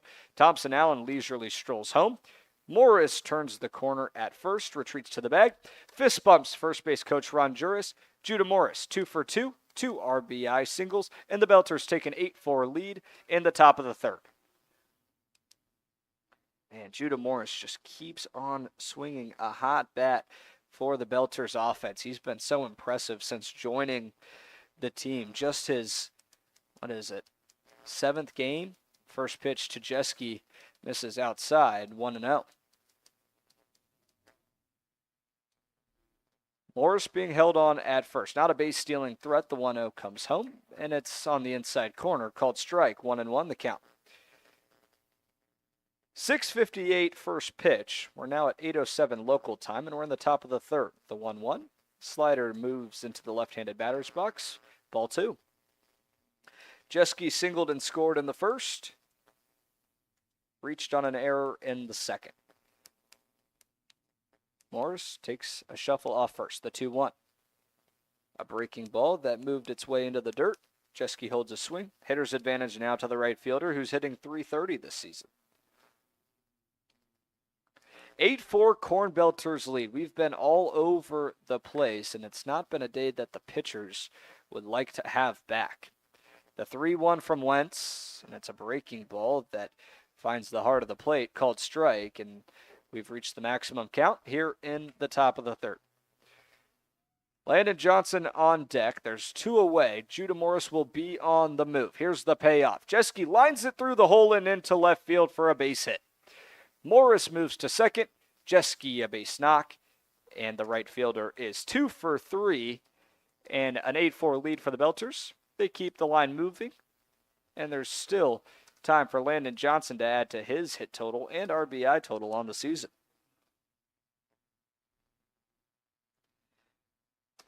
So Will Jeske through 3 innings has seen the plate 3 times. And now this is Landon Johnson, also his 3rd time to the plate in 3 innings. 2 on, 2 away. Wentz out of the stretch, comes home. Fastball misses the outside corner, came in at the knees. Ball 1 to the designated hitter. Johnson had an RBI single in the first, grounded out to the third baseman in the second. A ball and no strikes. Here's the pitch from Wentz. Dots the outer half. Called strike. 1-1 now to Landon Johnson, who's hitting .385. 3rd in the Prospect League in hits, but he hasn't played since July 4th. Here's the 1-1. Grounded right side and moving foul. And out of play. 1-2 now to Johnson. Johnson had to head to school in Oklahoma, take care of a few things. Get things squared away before orientation. Took a leave of absence from the team. Here's the 1-2 from Wentz. He takes a deep breath, collects himself, sends it down the hill, and it's grounded foul once again towards the right side, this time more towards first base coach Ron Juris, and it continues to dribble towards the first base dugout where the CornBelters are placed. Judah Morris off the bag at second. Will Jeske off the bag at first. Nobody being held on. Nate Bingman, the second baseman, has his heels in the outfield grass. The 1-2 from Wentz is up the middle. A slow chopper. Bingman fields it. He tries to tag Jeske, and he can't. Jeske moves his body, and now he does a dance on second base. Man, Will Jeske's having himself a night. So that was a heads-up base running play there from Will Jeske, who's already on our good side because he gave us some love earlier, and now, he's taking that energy, translating it to the baseball field. Dodges the tag from Bingman, and the bases are loaded in the top of the 3rd. Now a chance for Chase Mason. First pitch to him is a breaking ball that bounces off the chest of Brooks Sailors, but forces Judah Morris back to the bag. 1-0 the count to the backstop, Chase Mason, who led things off this inning in the 3rd, so it's official. We've seen 9 batters, but now Chase Mason for the 2nd time in this inning. Belters have already put 4 on the board in the top of the 3rd. Submarine from Wentz. A looper into center field, down for a base hit. Morris scores. Jeske gets the windmill. He's in to score. 10-4, CornBelters lead. Chase Mason keeps the line moving. He led things off in the inning, and he keeps it going with a 2 RBI single in the top of the 3rd. Woohoo! Offense came to play for the CornBelters, but on the downside, Austin Berggren's having to take a long delay, but at least the next time he comes out, he'll be doing so with quite a bit of run support, and looks like we're going to have another mound visit, and Gannon Wentz, I think he might be back in some pain. Athletic training staff taking a look at him, asking him maybe what's wrong, and so now we'll have Griffin Brown. He'll be the next hitter to the plate. He walked his first time up this inning in the 3rd. He had an RBI single in the 1st, so now he's seeing the plate for the 3rd time in as many innings. So it's 10-4, the CornBelters lead. They got out to a 2-0 lead in the middle of the 1st, which we thought was obviously a promising start for the offense. An RBI single from Landon Johnson, an RBI single from Griffin Brown gave him the 2-0 lead, but then the Aviators bats came out firing in the bottom of the 1st. They put up 4. CornBelters responded. Judah Morris, an RBI single, tied things up at 4 apiece, and then Austin Berggren in the bottom of the 2nd went 3 up, 3 down. Now we're in the top of the 3rd, which has been a long inning. This is now the 11th hitter that, a combination of Grady Gorgon, who started this game, and now Gannon Wentz have had to face. All right, The mound belongs to Gannon Wentz. Here's the first pitch to Griffin Brown, and it's a breaking ball that misses way outside. Sailors had to get out of his crouch to receive it, and the count's 1-0. Landon Johnson over at third. Chase Mason off the bag at first, not being held on. Here's the 1-0. Lined into center field. Hickman's back on it, having to make the play on the run, and he makes the play over his right shoulder. A heck of a play from Eli Hickman, who just robbed Griffin Brown of extra bases. That would have scored definitely 2, and Griffin Brown had a chance to turn 2. All right, we head to the bottom of the third. The Belters throw 6 on the board.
Bottom of the third, offense aplenty here under the lights at Loeb Stadium in Lafayette, Indiana. A beautiful ballpark.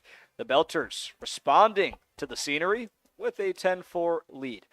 We head to the bottom of the third now. The 3-4-5 hitters due up for the Aviators, starting with the right-handed right fielder, Mikey Scott, who doubled and scored his first time to the plate in the first inning. Austin Berggren, the right-hander who got the start, is back out for his third inning. It took him 39 pitches to work through the first frame, but he responded with a 3-up, 3-down, 11-pitch second inning. And now he readies at the letters, and we're set to deal here in the third. First pitch fastball is popped up and out of play. Mikey Scott behind the count, 0-1. So, CornBelters sent 11 to the plate in the top of the third. So you might ask, well, is Austin Berggren going to be affected? He's working quickly. Here's the 0-1. Lined into center field, down for a base hit. Thompson Allen moves quickly and gets a glove on it, preventing extra bases. And Mikey Scott has a leadoff knock, and the Aviators are back on the base paths for the first time since the first inning. Yeah, Mikey Scott seeing the ball really well today. That's his second base hit and as many opportunities. That one, not just the one to center field, but the one before it. Both balls hit exceptionally well on a rope, and that one, I mean, it nearly got by Tarek Thompson Allen, which would have probably resulted in a triple. Here's the first pitch to the lefty, Colton Schaller. And it misses downstairs. Fastball came in below the knees, 1-0. So back to Austin Berggren, who's now pitching out of the stretch. He's working quickly tonight, so we'll try and work this in. But right now he's set at the belt, and he deals the 0-1. Runner goes, pitch downstairs, ball, throw down, not in time. Mikey Scott head first slide, and he has his 8th stolen base of the season. Aviators a man in scoring position in the bottom of the third. Berggren went back out to the first base bullpen and started throwing some warm-up pitches as that inning continued to get longer and longer. We don't have an official time on how long the top of the third was, but it's 8:17 local time, and we started at 6:58. Obviously, this game's moving a little bit slowly. Here's the 2-0. It's a breaking ball that moves down into the dirt. 3 balls, no strikes to Schaller. The lefty had a 2 RBI single his first time up. That was earlier in the first inning. Gave the Aviators their first lead of the night. Here's the 3-0, and it misses down and in. A 4-pitch walk to Colton Schaller, who leads the Prospect League in base on balls. That's his 36th walk of the season. And the Aviators have 2 on with nobody out, and Austin Berggren just surrendered his second base on balls of the night. So now the switch hitting, designated hitter Shane Lewis from Troy will dig in the left side. He singled and scored, responsible for Lafayette's 4th run. They trail 10-4. Berggren checks Scott over at second, now sends it home, and it's a breaking ball that just misses outside. 1-0. Lewis, 3rd in the Prospect League in home runs. He's left the yard 6 times this summer, hitting .234 for Jamie Sailors' crew. The 1-0 from Berggren. It's a changeup that dots the outside corner, called strike. 1-1 the count now to the 6'1", 195-pound junior. Scott, who has 8 stolen bases, is over on second. Plenty of room there to get the windmill at third. Here's the 1-1. Swing and a miss. Shane Lewis behind on the off speed. 1-2 the count now to Lewis. Josiah Miller is on deck. He walked his first time up. Shane Lewis seeing Berggren for the second time tonight. That was Berggren's 56th pitch of the evening. Here's the 1-2. Cut on and missed. Austin Berggren sends Shane Lewis down swinging, his second punch out of the night, and there's 1 away in the bottom of the 3rd. The Belters still leading 10-4.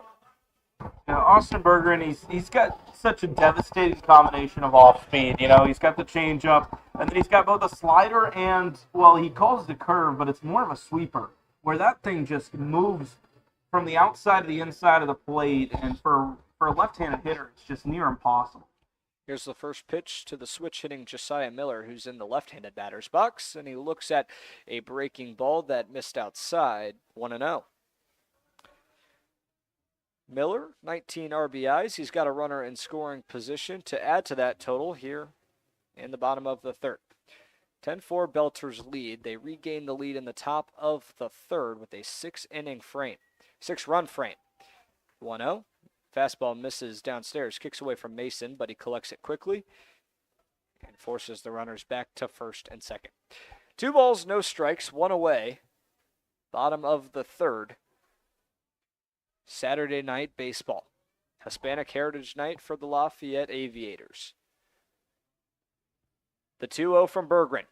It's a breaking ball that finds the inside corner, called strike. 2-1 now to Miller. Miller yet to put a ball in play tonight. Worked the count full and drew a walk in the 1st. The 2-1. A slider that continued to break in at the knees, but it misses inside. Now a hitter's advantage for Josiah Miller, who's taken both of his hacks from the left side with the righty Austin Berggren on the mound. The 3-1. Berggren now sends it home and misses downstairs, and Josiah Miller has 2 walks through 2 plate appearances, and the bases are now loaded for the Aviators. We'll see if Billy DuBois maybe wants to take a check down to the bullpen. He's moving around down there. We'll see what he elects to do. Now the lefty Brooks Sailors will have a chance to swing it with the bases loaded.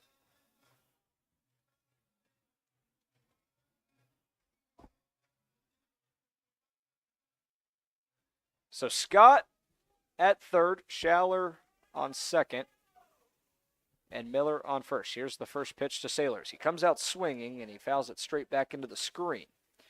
An aggressive approach from Brooks Sailors, who grounded into a fielder's choice in the 1st inning. 14 RBIs for the lefty that's hitting .350. A big chance for him to add to that 14 RBI total. Here's the 0-1. Fastball dots the outside corner, called strike. Through 2 pitches, Brooks Sailors behind 0-2. 10-4, Normal leads it. They were tied after 1.5. Here's the 0-2. Grounded right side. Zykowski will step on the bag, gets one, throws to first, and it's in time. A one-hopper that Judah Morris fields cleanly, and Austin Berggren leaves them loaded. So the Aviators get a single and a pair of walks, but leave 3 stranded. We head to the top of the 4th. Normal 10, Lafayette 4.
Second call to the bullpen for Aviators manager Jamie Sailors, and it comes in the form of the 6-foot, 190-pound righty from Northern Kentucky, Ryan Pearson, who's just making his second appearance this season for Lafayette. He was 0-1. He came out of the pen, went 1 2/3, allowed 4 hits, 2 runs, one of which was earned, 2 base on balls, and a strikeout. He'll deal to the 8-9-1 hitters to open things up in the top of the 4th with a 6-run deficit. CornBelters lead the Aviators 10-4 as the right-handed third baseman Alex Mazzetti will kick things off in the top of the 4th, looking to extend that half-dozen lead. So Gannon Wentz's day is done. We'll get you his final line momentarily, but here's the first pitch from Pearson. It's a fastball that dots the outside corner, called strike, and Alex Mazzetti's behind 0-1. Mazzetti making just a second start with the Belters, and he looks at a slider that dives low and away off the right hand of Pearson into the left-handed batter's box. Count evens the ball on a strike. Mazzetti grounded out in the first and walked in the third. The 1-1. Slider misses outside once again at the knees, 2-1. 6'1", 195-pound rising freshman. The 2-1 from Pearson. Fastball misses at the ankles. Hitter's advantage for Mazzetti, who's hitting .364 in his young season, making his second start but his 9th appearance. Been a pinch hitter for Billy DuBois. The 3-1, and he swings and lines it right back into the screen. The count runs full to the leadoff man in the top of the 4th, Alex Mazzetti. Mazzetti swinging a hot bat. Mentioned being a pinch hitter. He came in off the bench with a 2 RBI double yesterday. The payoff pitch from Pearson. And it's fouled back once again. Mazzetti, who's young, just won the Minnesota High School State Championship earlier this season in June. Won it on Saturday, got in the car, drove to Normal on Sunday, and joined the CornBelters in late June. He's young, but can't tell with the way that he's approached this team, approached this situation. Here's another payoff pitch. Swing and a miss. Alex Mazzetti was way behind on the four-seam fastball, and the leadoff man is retired for Ryan Pearson in the top of the fourth. So now the right-handed shortstop Eddie Letamendi, who's back for his third time. His last time to the dish was an RBI single, looking to replicate getting aboard. So Gannon Wentz goes just one inning, 5 hits, 3 runs. All 3 were earned, 1 walk, and no strikeouts. He faced 9 batters. First pitch to Eddie Letamendi is on the outside corner, called strike, 0-1. Letamendi did not play last night, but was slumping coming into tonight, 0 for his last 9, but 1 for 1 so far tonight. The 0-1 is a fastball that misses outside. Letamendi holds a swing, 1-1. Letamendi walked in the second, singled in the third. The 1-1 from Pearson. Check swing, Letamendi. Did he go around? Yes, he did. A tough pitch to hold your swing on. A breaking ball that moved away from Letamendi, and he gets caught up. 1-2. Pearson dealing quickly. He sends it home. And another breaking ball misses outside.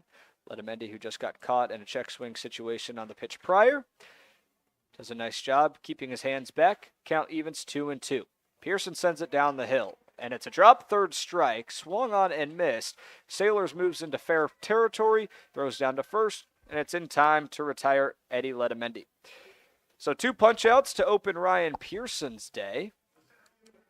An ideal start after a much, much less than ideal start from Grady Gorgon and Gannon Wentz. Grady Gorgon went 2 innings after getting the start, allowed 4 hits, surrendered 7 runs, 6 were earned. Here's the first pitch to Tarek Thompson-Allen, and he looks at a breaking ball in at the knees. Called ball, 1-0. Gorgon surrendered 6 walks, just 1 strikeout. He faced 16 batters in those 2 innings. The 1-0.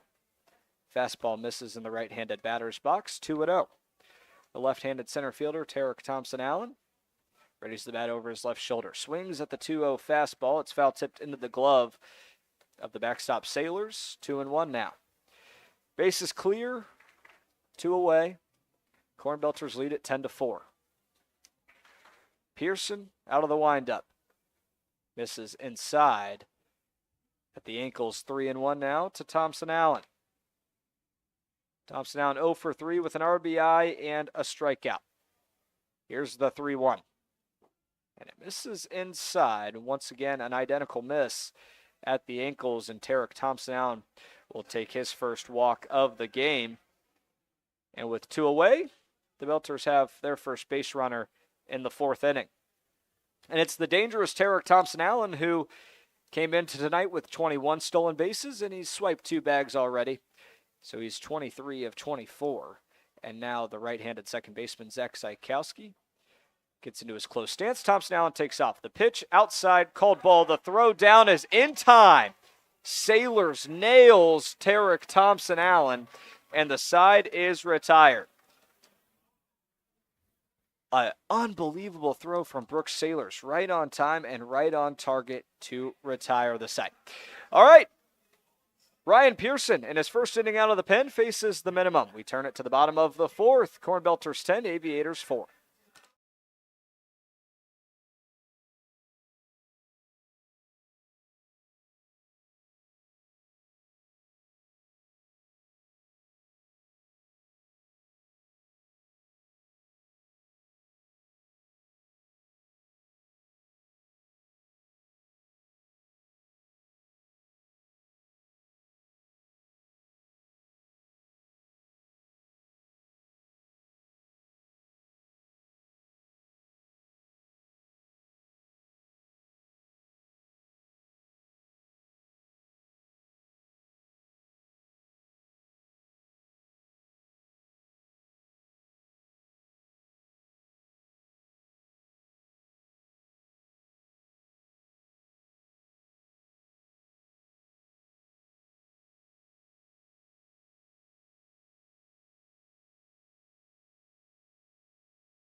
8-9-1 due up in the bottom of the fourth. Aviators trying to cut into this 10-4 deficit, and it starts with the right-handed second baseman, Nate Bingman, who will face the right-handed pitcher, Austin Berggren, for the second time tonight, who's back out for his fourth inning of efforts. It took him 39 pitches to get through the first frame, but he's responded with just 29 pitches to get through the last two.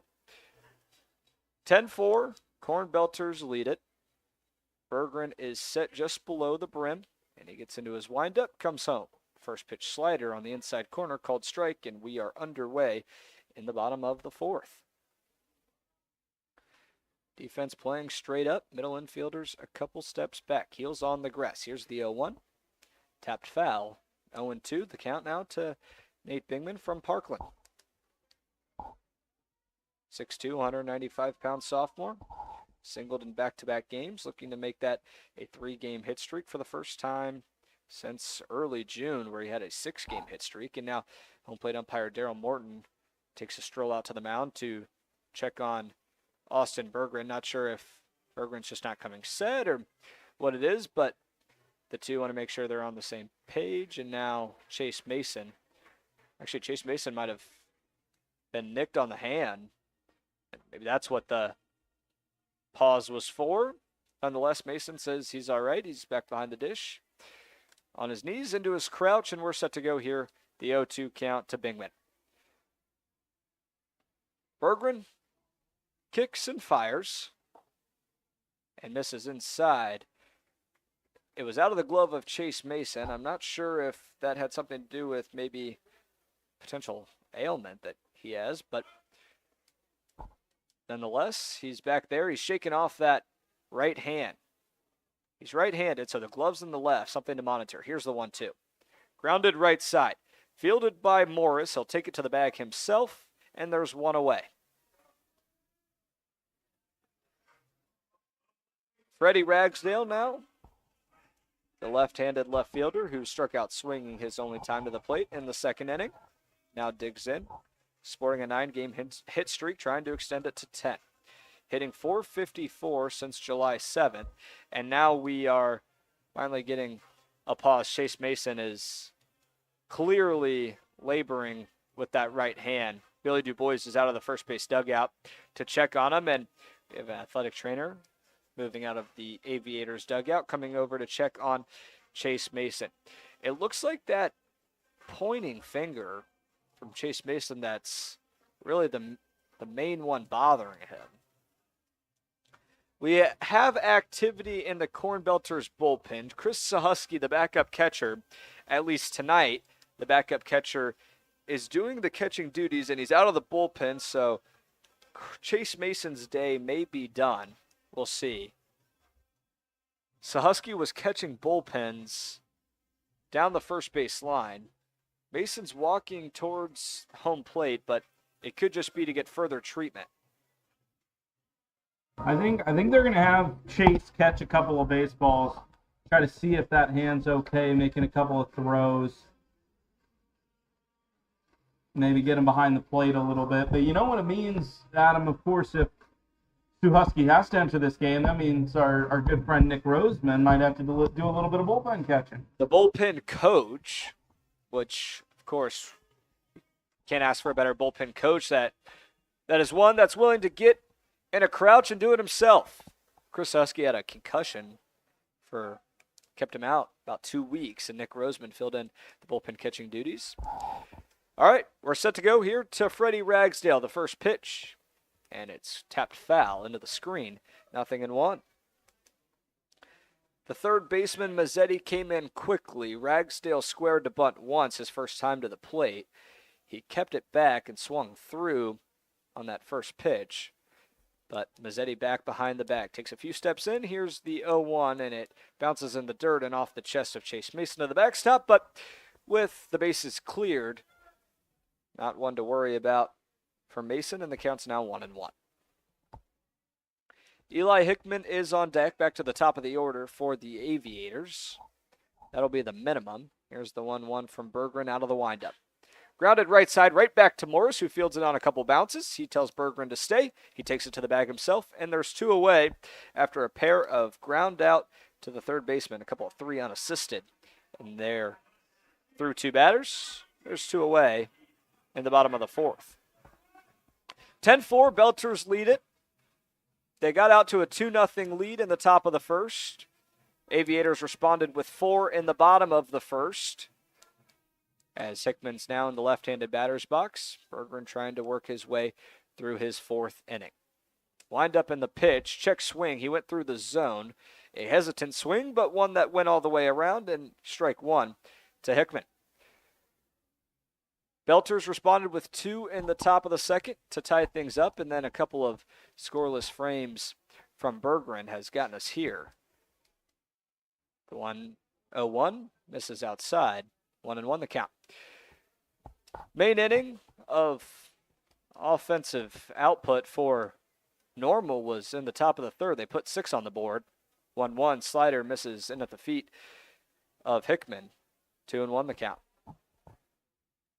Gonzalez is on deck. He singled and scored in the 1st. Hickman singled in the 1st, but was cut down trying to go 1st to 3rd after an errant throw from Mason. The 2-1 grounded foul. Bounced off Chase Mason and to the backstop, and the count's level 2 balls, 2 strikes with 2 away in the bottom of the 4th. Hickman flew out to left his last time up. That was in the 2nd inning. Here's the 2-2 from Berggren. Grounded to the first baseman, Morris. Can he do it again? And he takes it himself. 3 unassisted. Let's do it 3 times. 3 up, 3 down from Berggren. After he settled down after that 39-pitch first inning, he's been really, really impressive. We'll turn it to the top of the 5th. Griffin Leonard will take you the rest of the way.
Inning number 5 here in Lafayette, Indiana, the home of the Aviators.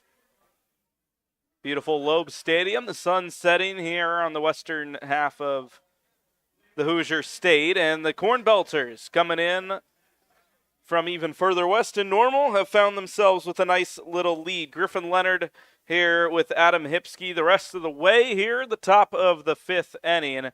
And it's Ryan Pearson out there for inning number 2 of work. 17 pitches to get through his first inning, and he'll deal to Zach Zykowski to start the 5th. That's a called strike, a slider on the outside edge. Zach Zykowski returns to the right-handed batter's box after Tarek Thompson-Allen was cut down stealing to end the 4th. The 0-1 is a fastball on the outer edge, swung on and missed. A quick 0-2 count for Ryan Pearson.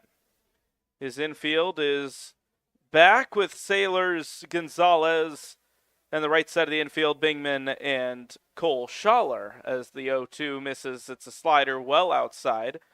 The catcher, Sailors, diving to his right to stop the ball. Though with no one on, it wouldn't have really mattered. 1 ball and 2 strikes. The pitch from the righty.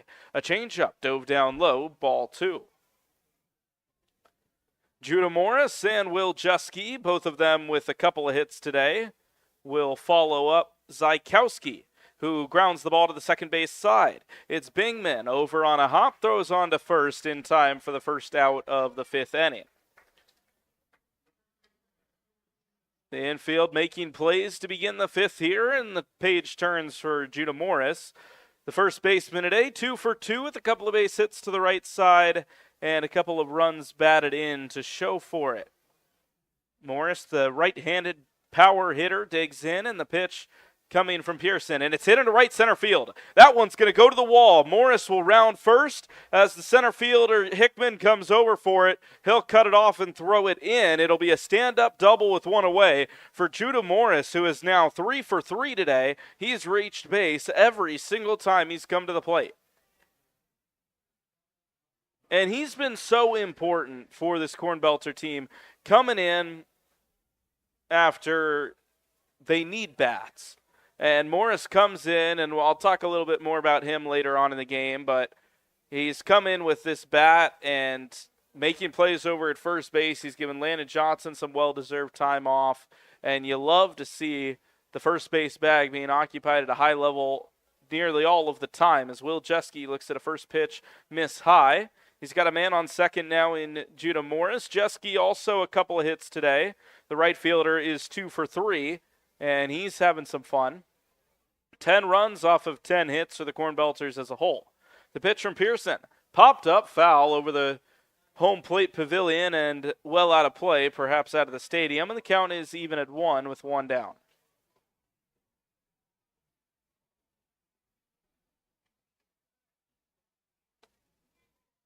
Pearson, the junior from Northern Kentucky. He checks on Morris at second and now comes home. The slider just misses the knees. It dipped a little bit low, and the count is 2-1.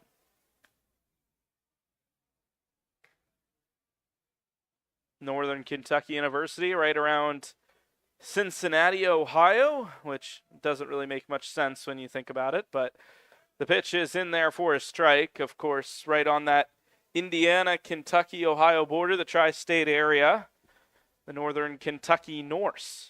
However, Pearson not from either 3 of those states. He hails from Copper Canyon, Texas. The pitch, a fastball on the top part of the plate, fouled back to the screen. Jeske lives to fight another day, and the count remains 2-2. Jeske looking for his 3rd hit of the game, but more importantly, trying to notch himself an RBI with Morris on second. The right fielder, Scott, is playing exceptionally far back. Mikey Scott way out there. The pitch is fly deep into center field. Going back on it is Eli Hickman, who finds some space, makes the catch, and hucks the ball into the infield before Morris, who is not exactly fleet of foot, able to move up to third. So he stays at base number 2, and there's 2 away for Landon Johnson. In the middle of the order here, having an exceptional combined day. Morris 3 for 3. Jeske now 2 for 4. But Landon Johnson, the designated hitter today, batting 2 for 3 from the left-handed batter's box. He stares down the right-handed throwing Pearson, and Pearson comes home with the first pitch. It's a change-up, and it dives down low, ball 1.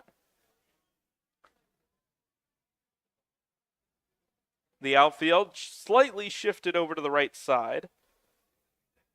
Similar dimensions to the corn crib in right field as the 0-1 is hit right back up the middle, center field. That's going to die out. It was off the end of the bat. Morris going to round third as the throw comes home from Hickman off the glove of the cutoff man. And now Johnson going to try to grab second base. Not a smart decision as an easy throw from the catcher guns down Johnson, and that retires the side, but not before the CornBelters tack on another. They lead by 7. Here as we head to the bottom half of inning number 5 on the normal CornBelters and Colonels Collegiate League YouTube channel.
Back for the bottom half of inning number 5 here at Loeb Stadium in Lafayette, Indiana.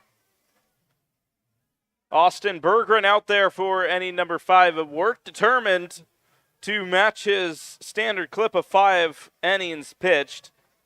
Came into this outing with 2 straight scoreless 5-inning starts. Today, not so lucky, a 4 spot given up in inning number 1, but the CornBelters offense has more than made up for it. They lead by 7.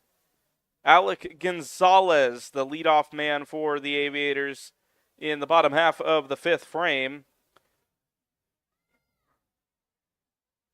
Gonzalez fouls the ball off to the screen and now flies the ball into right field on the 0-1. It hooks and goes out of play, foul to the right side.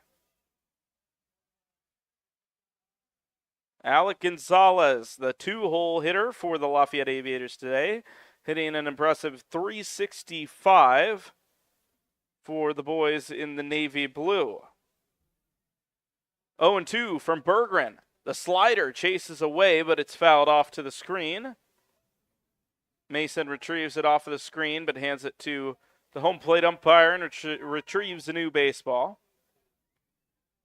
Alec Gonzalez was on fire to begin the season, hitting .478 in the month of June, but has struggled here in July as the pitch misses outside with the slider.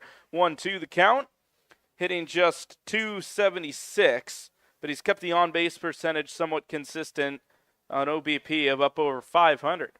1-2, the pitch. Popped up, right side, foul but playable. Judah Morris with a long way to go, to the ground, can't make the play. Sliding, he lost his hat, then he lost his sunglasses, but the ball just an arm's length out of reach, and we'll do it again, the 1-2.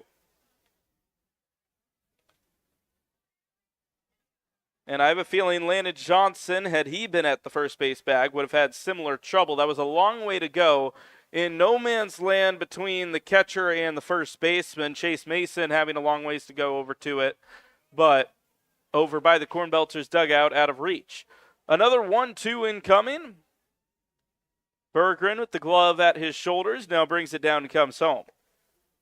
Off the outside edge, dropped by the catcher Chase Mason. He had a issue with his throwing hand earlier in this ball game.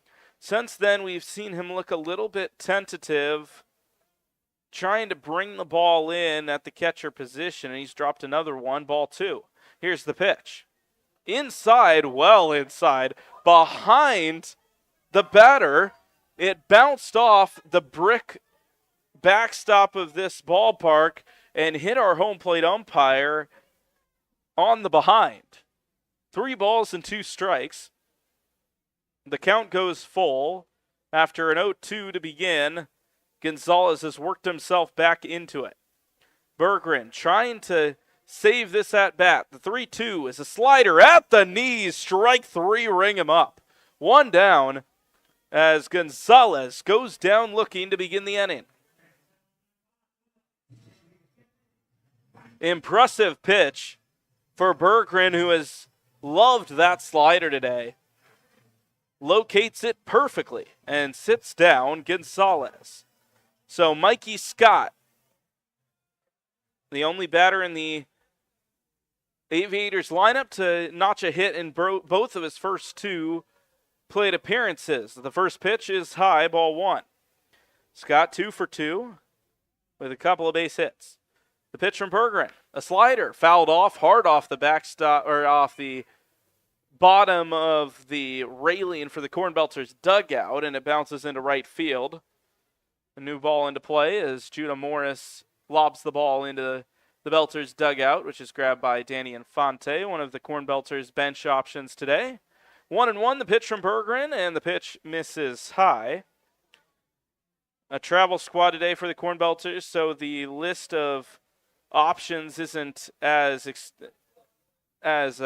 wide, I guess you could say. 2-1, the pitch, nailed him. He missed once again with that slider, and some jeers from the crowd who are not very happy with it, to say the least. The umpire will walk out a new ball to Berggren and have a couple of words with him. And, of course, when you see that off-speed pitch, there's a really good chance it wasn't intentional because, of course, naturally, the pitch moving has a little bit more to do in terms of finding control. But Berggren with a little bit of a chat with our home plate umpire and then a little chat with Judah Morris.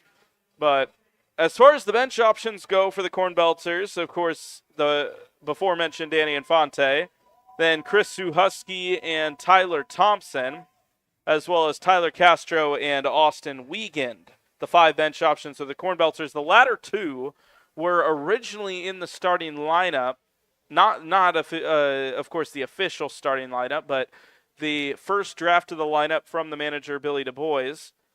And upon knowing they were going to face a left-handed pitching starter today for the Aviators, those 2 were sent to the bench instead in favor of a couple right-handed hitters. First pitch fouled away from the hitter in the box now, Colton Schaller. And the 0-1 upcoming from the stretch. A slider tails inside, and the count evens itself up at 1-1. Scott leads off first after the hit by pitch. It's his 3rd time reaching base today, the first of which not via a hit. Right on left matchup now at the plate. The pitch from Berggren on the outside corner with the fastball, called strike. And the count is 1-2.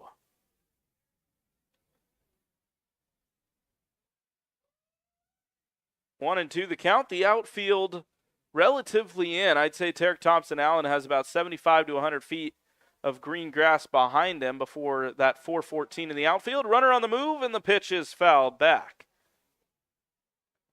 Mikey Scott will have to jog back to first base. No action in the bullpens of either side here in inning number 5. Though I would assume with Austin Berggren up near 100 pitches at this point, this will be his last inning. 1 ball, 2 strikes with 1 away and a man on. The pitch. Slider. Oh, and it drifted in, but just couldn't hook onto the outside corner. Called ball, and the count's even at 2. Really good location on that backdoor slider trying to get the call. Couldn't get it this time, and the count is even at 2 apiece. Infield set to turn a couple.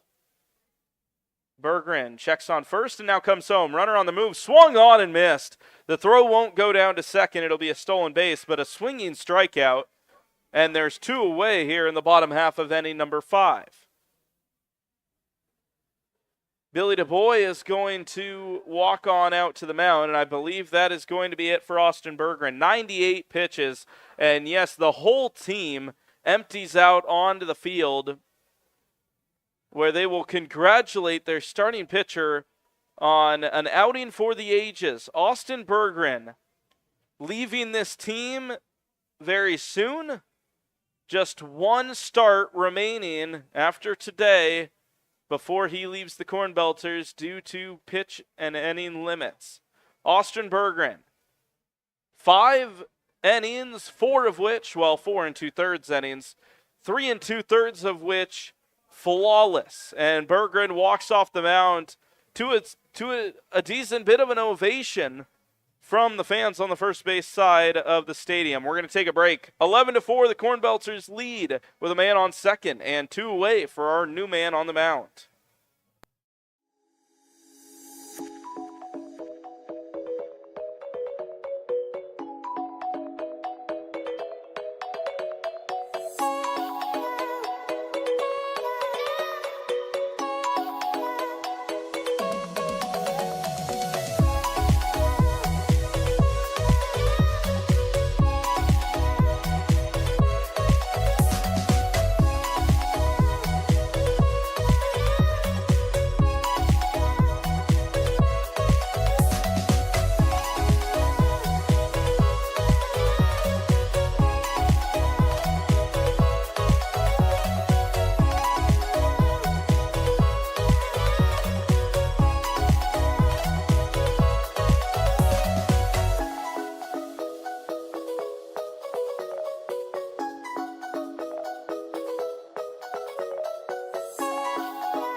a new man on the mound. Austin Berggren's day is done. Stat line won't be official yet until this inning concludes, but as it stands, 4 2/3 innings, 4 runs, all of them earned, 6 hits, and 3 walks. 4 strikeouts, one of them looking, just 1 extra base hit, and he got 6 groundouts, keeping his infield into the game. Berggren is responsible for the man on second, but the man on the mound trying to make sure that that doesn't really matter is Ethan McMasters, the right-handed arm out of John Wood Community College in nearby Westfield, Illinois, to the Corn Crib. McMasters, a late addition to this team. In fact, it's only his 2nd appearance.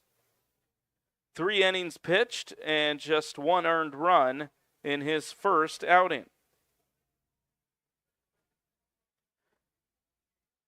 So we're back underway here now. It's Shane Lewis who's got a hit and a strikeout today, 1 for 2. The first pitch from McMasters is off speed into the dirt, ball 1. McMasters last pitched on July the 3rd against Springfield in a 5-4 loss. No decision for the reliever who pitched 3 innings, 1 hit, and just 1 run. The pitch off the inside edge, 2-0.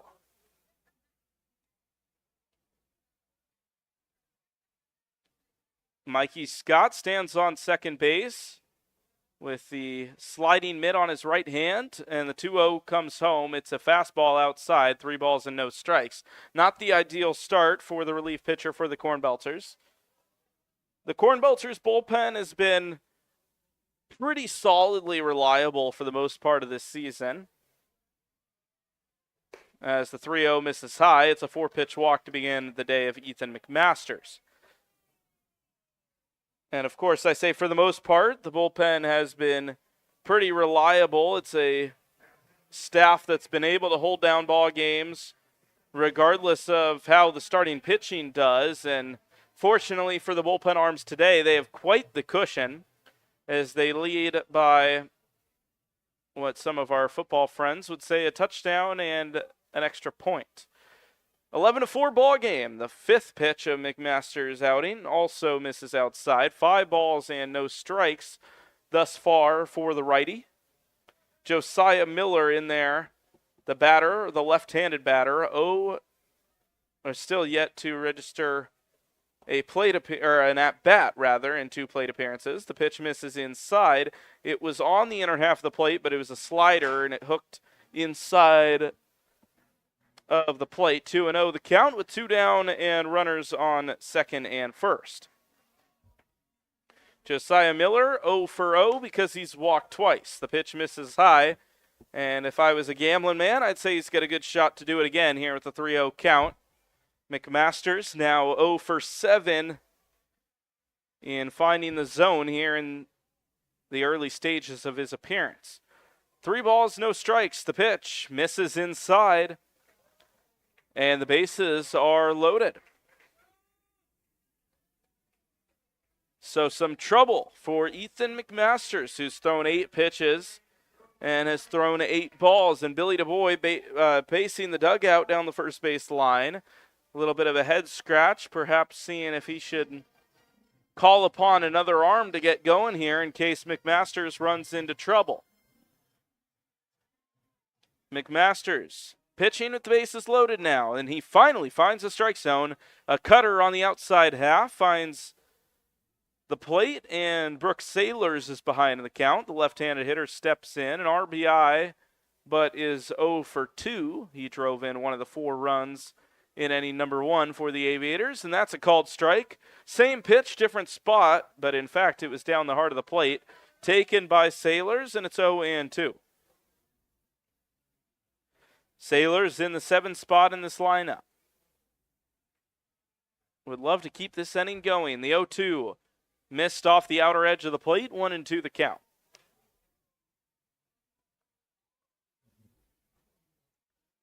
Sailors with hits in 3 of his last 4. Trying to keep the good streak going. The 1-2 is a slider. Tried to catch him back door, but missed an inch or two off the plate. And the count's even at 2. Normal still with a comfortable lead of 7 runs, but a ball put in the right spot of this field could certainly make that a little less comfortable. Bases juice. The pitch on the 0-2 is hit high and foul. Very deep. It's still in the air. And finally crashing down. And in fact, it bounced up so high we could see it again. And I've got to wonder if that just hit the pavement of the road out there, because the house that you can also see, well, you can only see the second floor. 2-2, another pitch. Hit weakly, but in a perfect spot. It gets up the middle. 1-1 will score. The throw comes in from Thompson Allen, and it is cut off as the second run slides in. Shane Lewis following up Mikey Scott, and there's a couple on the board for the Aviators. This game is now 5.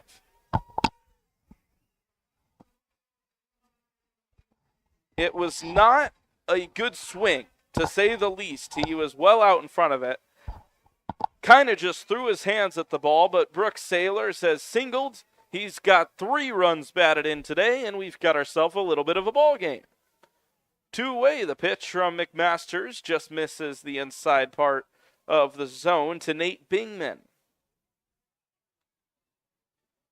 Bingman hitting just .212 on this season. This is his 20th game played.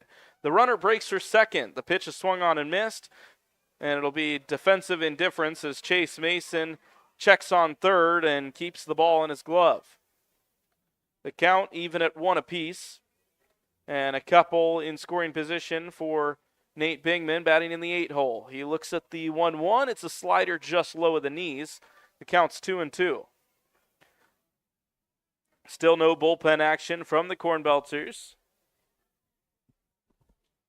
And a full dugout of the bullpen arms and the guys on the bench. The 2-1 at the knees, same pitch, but just about an inch or 2 up from the last one, and the count is even at 2.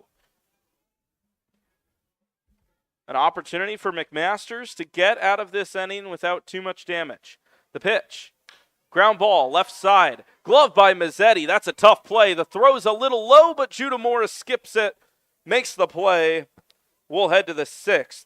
Lafayette claws their way back into it a little bit. They nab 2, and the CornBelters hold a 5-run lead heading into the 6th frame.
Top of inning number 6. Welcome back to Loeb Stadium. Griffin Leonard and Adam Hipsky. We have a pinch hitter for the normal CornBelters to begin the inning. It's Tyler Thompson, who will bat for Chase Mason. So I would assume that Chris Suhusky will enter the game behind the dish in the bottom half of inning number 6. First pitch to the pinch hitter, and it misses high. Ryan Pearson out there for inning number 3 of work. An earned run and a couple of strikeouts in his first 2 innings, trying to keep this CornBelters offense at bay. The pitch on the 0-1 is a fastball on the outer edge, called strike. It had a pretty good amount of the plate, and the count is even. A ball and a strike. The pitch from the right-hander flutters a little outside, and the count's 2-1. Tyler Thompson, his first at-bat of the day, coming off the bench. And the 2-1 is hit into right field, and Thompson's got himself a base hit. That is scooped up on a couple of bounces by the right fielder, Scott. And Tyler Thompson with the base hit to lead off the 6th inning. Gotta love Tyler Thompson's ability to just stay ready here. I think that it was more of a premeditated plan that Chase Mason's day was done. So I think Tyler Thompson knew he had a little bit of time to get ready, but still not always the easiest thing. You saw Alex Mazzetti yesterday, Tyler Thompson today, coming in a pinch hitting situation, pitching in with a run, or a hit rather. So Tyler Thompson does his job coming off the bench, and now Griffin Brown lifts a high fly ball to left center. That's a long way to run for Hickman, but he's going to get there and retire the first out of the inning. That had some pop on it, but kind of died out as we neared the left center field gap. The center fielder who runs well gets there for the first out, and the lineup continues to move on down as we get to the 8 hole with Alex Mazzetti. The sun beginning to set here in beautiful Lafayette, Indiana. A real gem of the western Indiana slope, I would say. First pitch to Mazzetti. Just off the outside part of the plate, ball 1. Not only Lafayette, nice area, but it's ballpark, Griffin. I mean, it's got about everything you could ask for, and it's new, renovated.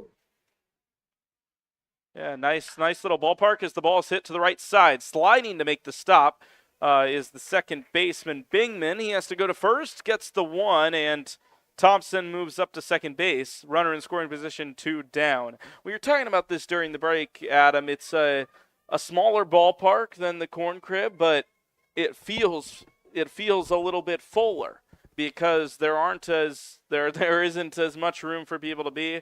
I mean, obviously it's a smaller attendance than a lot of CornBelters games would get for some of our theme nights. If I had to guess, probably about 2,000 as Letamendi swings and misses at the first pitch curveball. But it fills, and it feels really nice. Some nice windows open up here in the press box. You really feel the atmosphere. And the crowd certainly loves their Aviators. 0-1 the count. And steps off. A check on the runner at second, Tyler Thompson, but no throw, and Pearson back on the mound. Towing the rubber with his right foot, brings up the left and comes home, and there's another swing and a miss from Letamendi. 0-2 quickly to the 9-hole hitting shortstop, who's 1 for 2 today.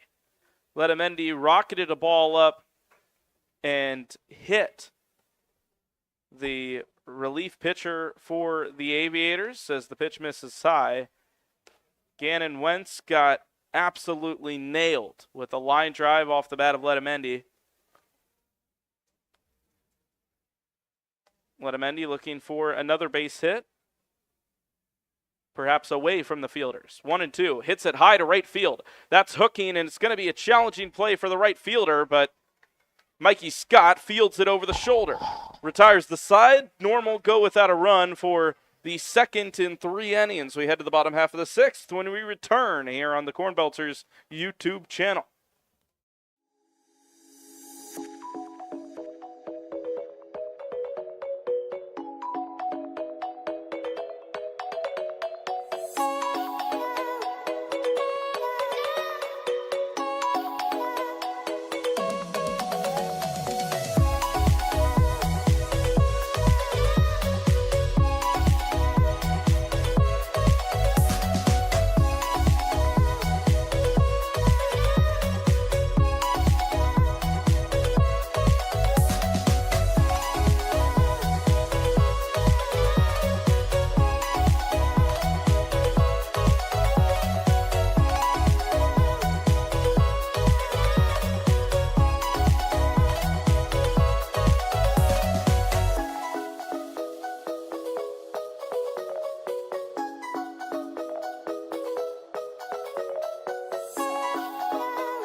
Bottom half of inning number 6 here at the beautiful Loeb Stadium in Lafayette, Indiana. Ethan McMasters, 19 pitches to get his first and only out of his day so far, but he's back out there for what he hopes to be his first full inning of work. He faces the 9-1-2 hitters of this Aviator lineup. First pitch strike to Ragsdale III, and the 0-1 misses outside. Frederick Ragsdale III, 0 for 2 with a strikeout. The leadoff man in this inning for the Aviators. Pitch misses outside, 2-1.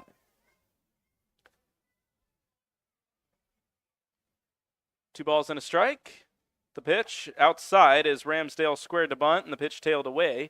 Pulled it back, 3 balls and a strike. McMasters with 2 walks already in this outing, trying to avoid a third to begin the inning, and he just misses the outside edge with the fastball, and that's exactly what he gets. A third walk issued by McMasters, and Ragsdale, the 9-hole hitter, reaches base to begin the 6th, and that's exactly what you want to see from your lower order. Ragsdale knows he's not trying to do anything too crazy, forces McMasters, who has struggled today, to find the zone, knowing you have your top of the order, your big hitters coming up. So we'll see if McMasters can calm down. He's got a new face behind the plate, and Chris Suhusky. Squaring to bunt is the leadoff man in the Aviators order, Eli Hickman, but the bunt rolls foul. Hickman is 1 for 3 today.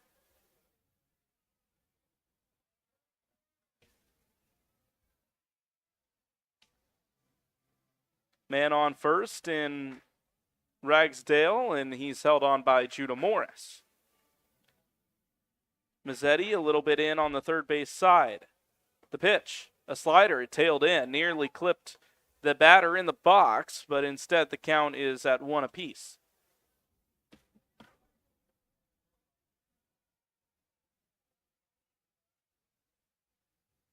One and one. The slide step and the delivery at the knees, called strike 2. Hickman behind in the count once again. The infield preparing themselves. Mazzetti, Letamendi, Zykowski, and Morris, left to right. The pitch, down low, 2-2 the count.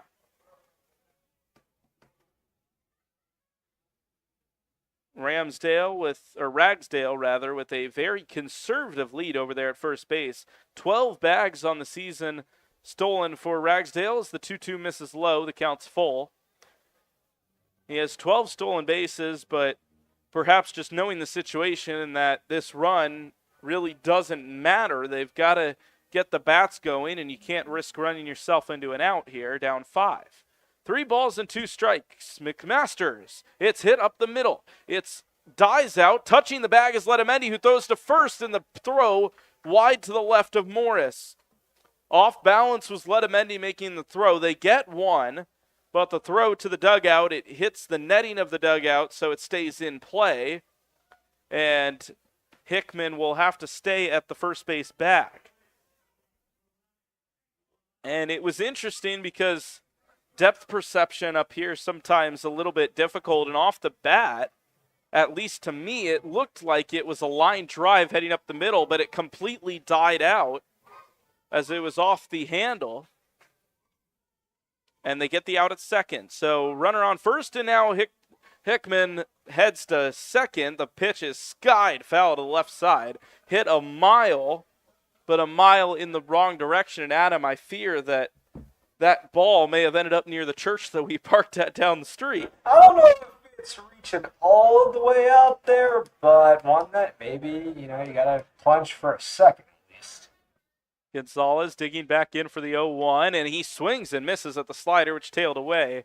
We talked about the beauty of this ballpark. Of course, the one downfall, at least the one that we've discovered so far, is the complete lack of parking. Well, I'll get to it in a second. But here's the problem about having to, punch your teeth as that ball sailed over near our parking lot was, Griffin, you gave me that parking recommendation. I did. But, to be fair, it was given to me by the Lafayette Aviators play-by-play. So I think we can just blame Dom over in the next booth. Nothing good ever happens on the road. You know, the corn crib, there's plenty of parking. We never have an issue with that. I don't think I've ever had to be worried. The 1-2 just misses the zone. Runner heading to second, gets in there in Hickman, steals the bag. The throw is just about on the money from Sue Husky, but sliding ahead of the throw with the head-first dive is Eli Hickman.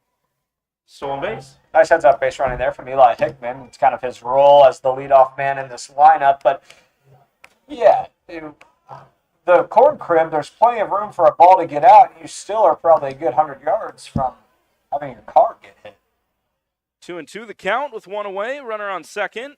And swung on and missed. McMasters blazes it by him, and there's two away. One more step of the way to getting out of this inning unscathed. Well, you know what it really boils down to, Adam, is that unlike most road trips, we both drove here. Normally we take the team bus, but you coming from your house in nearby Fishers, I was yep. a few days in Muncie, made the trip ourselves. No, it's good to get, back to the Hoosier State. Nothing wrong with Illinois, but Mike Scott drills the ball down the left field line. That's fair. That will truck down to the wall. One run will score easily. Scott will round second hard, but the throw comes back in from the outfield. It will limit him to a two-out double. Lafayette takes another leap and a bound into getting back into this game. The score is now 11-7. A two-out double extends this inning. It'll bring up Colton Schaller.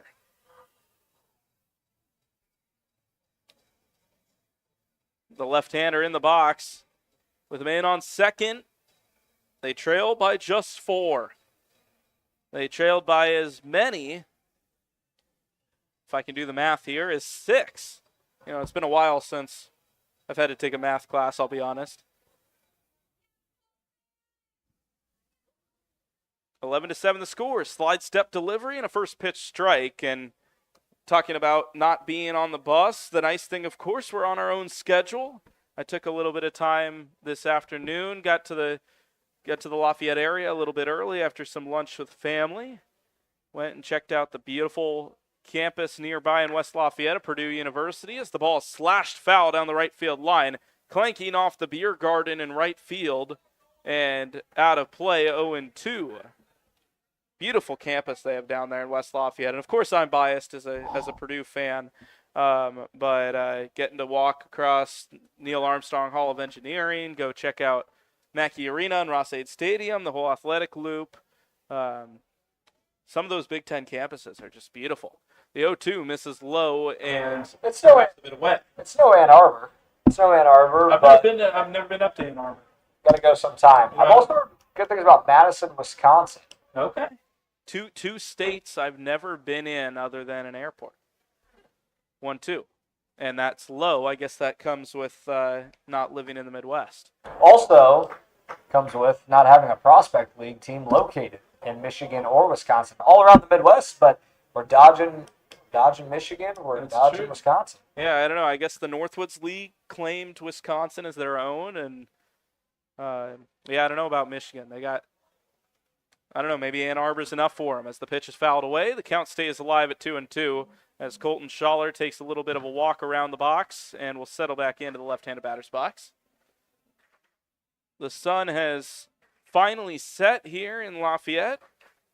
Set about 7 or 8 minutes ago.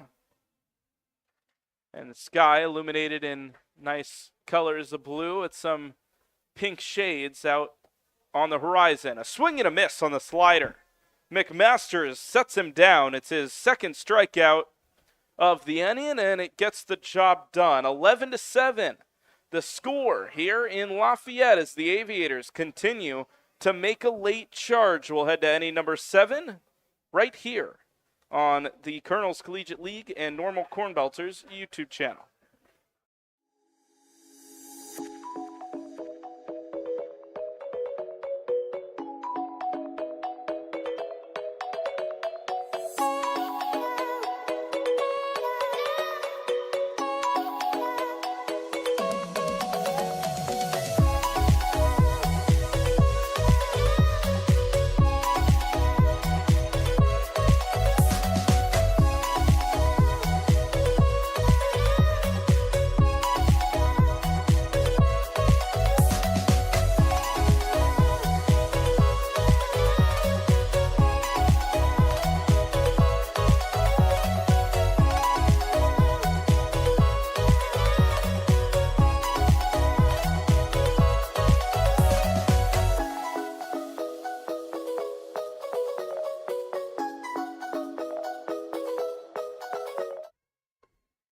Top half of inning number 7 as we near the 7th inning stretch here in Lafayette. We've talked about the surroundings, the ballpark, Griffin Leonard and Adam Hipsky, and you look around at the surroundings, and the one thing that stands out to me, of course, in left field is a water park. How often do you see that? I mean, not gonna lie, it was open when I got here. It intrigued me. I didn't partake. I didn't really have the time, but it intrigued me. It feels like a huge missed opportunity that it's not a victory water slide, that you don't have some sort of mascot go down it after an Aviators win. That's a good point, but I guess back on the topic of Wisconsin, maybe that would feel a little bit stolen from the Brewers. Well, we're back underway here as Pearson, who has done an exceptional job out of the bullpen, will deal to Tarek Thompson-Allen, who's 0 for 3 today. First pitch misses high. The count's 1-0. From the windup, Pearson comes forward. The pitch is hit right up the middle. 0 for 3, no more. And a little bit of a dance with the hands as he runs down the first base bag. 1 for 4 now with a single for Tarek Thompson-Allen. Well, now the suspense builds because last time Tarek Thompson-Allen was on the base paths, he was thrown out trying to steal second, which is a rarity to say the least. He was 21 of 22 going into tonight, but just got thrown out for the second time earlier today. Snap throw to first, not in time. Tarek Thompson-Allen, who was caught stealing for the first time since he made his CornBelters debut, stands on first, maybe trying to right the ship here. First pitch to Zykowski down low, 1 ball and no strikes. And now, when I look at the water park out in left field, the first thing I think of, and maybe I know we've got a couple years age difference on us here, Adam, but first thing I think of is the old MLB 2K games. I don't know if you were ever an MLB 2K guy or were you just always for the show? To be honest, I wasn't much of a video game guy at all. Okay. I can respect that. I can. Excited for NCAA 25, to say the least. Just got the PS5, so locked and loaded for that. But no, was never an MLB guy really growing up. Okay. The pitch is hit high into left center field and should be the first out of the inning. Oh, but it isn't. Oh, a little announcer's jinx as the ball gets over the head of the left fielder who never saw it. Zykowski claps to his dugout as he gets an unorthodox double out of it, and Tarek Thompson-Allen moves up to third. How about that? I mean, he rocketed that ball into left field. Lights are on. I didn't think that it was going to play much of a difference, but clearly it did. Alec Gonzalez, the shortstop, thought it was his, and that's how I knew that the Aviators were so clueless on defense, because that ball was in the left center field gap, and it was probably 250 feet out there.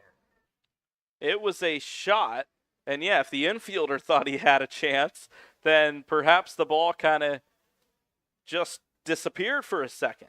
Judah Morris with 2 in scoring position hits a ball deep to right center. That's going to hook away from the center fielder Hickman, who's got a long way to go, and he's not going to get there. 2 runs will score. Judah Morris is going to go for a triple. He slides in with his feet first, clings to the bag, and he is safe.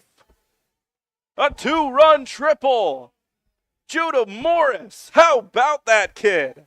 Show off the wheels, big fella. 6'3", 245 pounds. He was motoring around second. As soon as he hit that, I mean, it's a deep center field wall, 414 straight back. But, dude, Judah Morris, man, cruising right there into third base.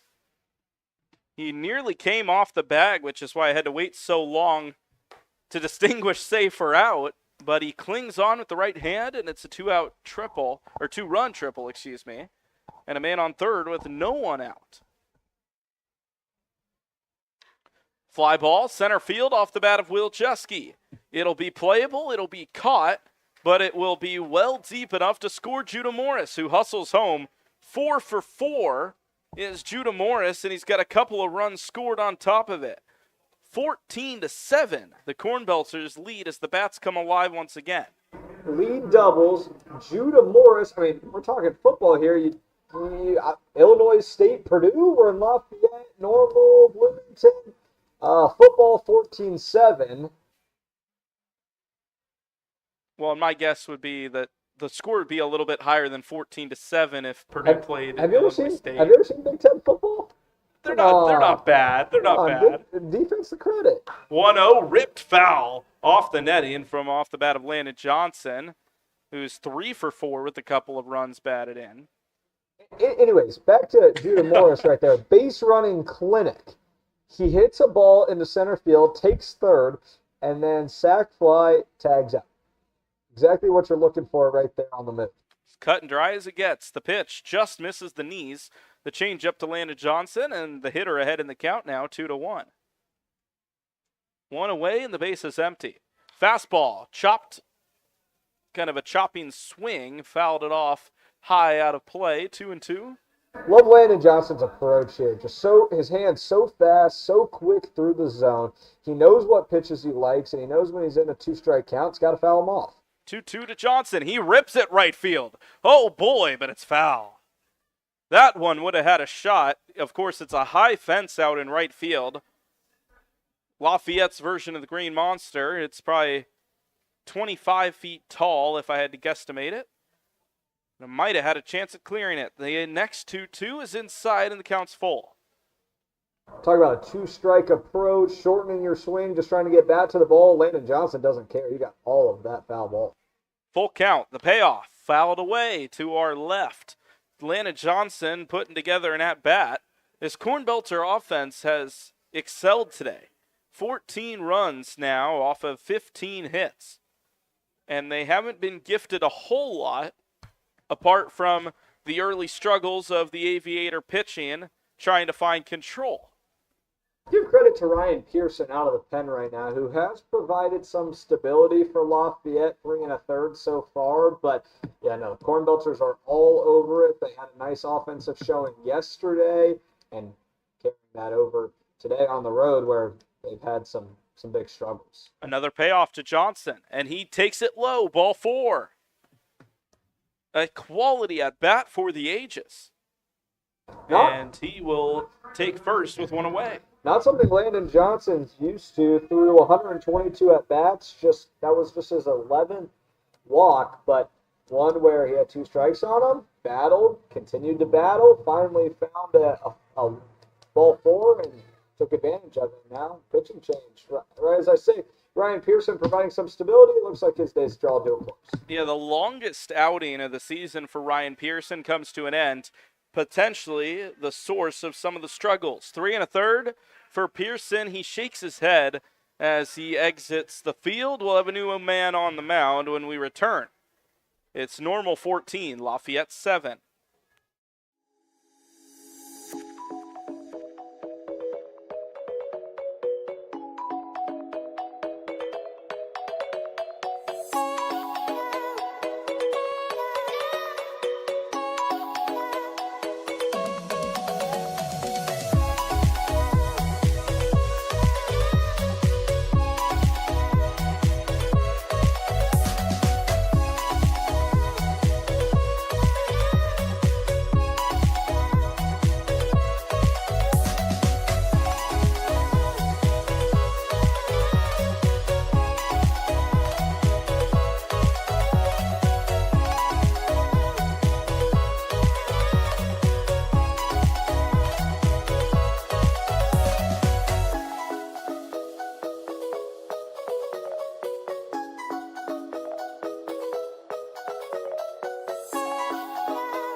Back here from Loeb Stadium, a new man on the mound of Jeremy Kreider for the navy blue wearing Lafayette Aviators.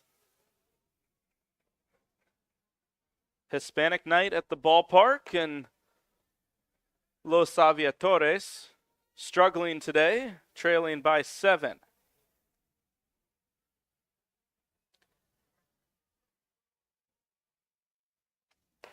Taking a Ball outside is Christopher Suhusky. He's in as a substitute. Chase Mason removed from the game with some struggling, or he was struggling with his hand a little bit, and not sure the severity of it, but of course hoping it's just a precautionary substitution for Chase Mason. The pitch misses outside. The count now 3-0 to Suhusky. Kreider dealing with the right hand from the 3/4 arm slot, and depending on the pitch, even lower at times. The pitch is high into the air, popped up. It'll just get out of play, clanging off the dugout of the normal CornBelters and bouncing over the seats and onto the concourse where 5 or 6 kids will run it down. And a kid in a gray t-shirt holding it above his head, a mighty trophy. And now I wonder, Adam, do they get a sweet treat like they do in normal? We may never know. No. Come on. It's got to be a specialty to the Corn Crib.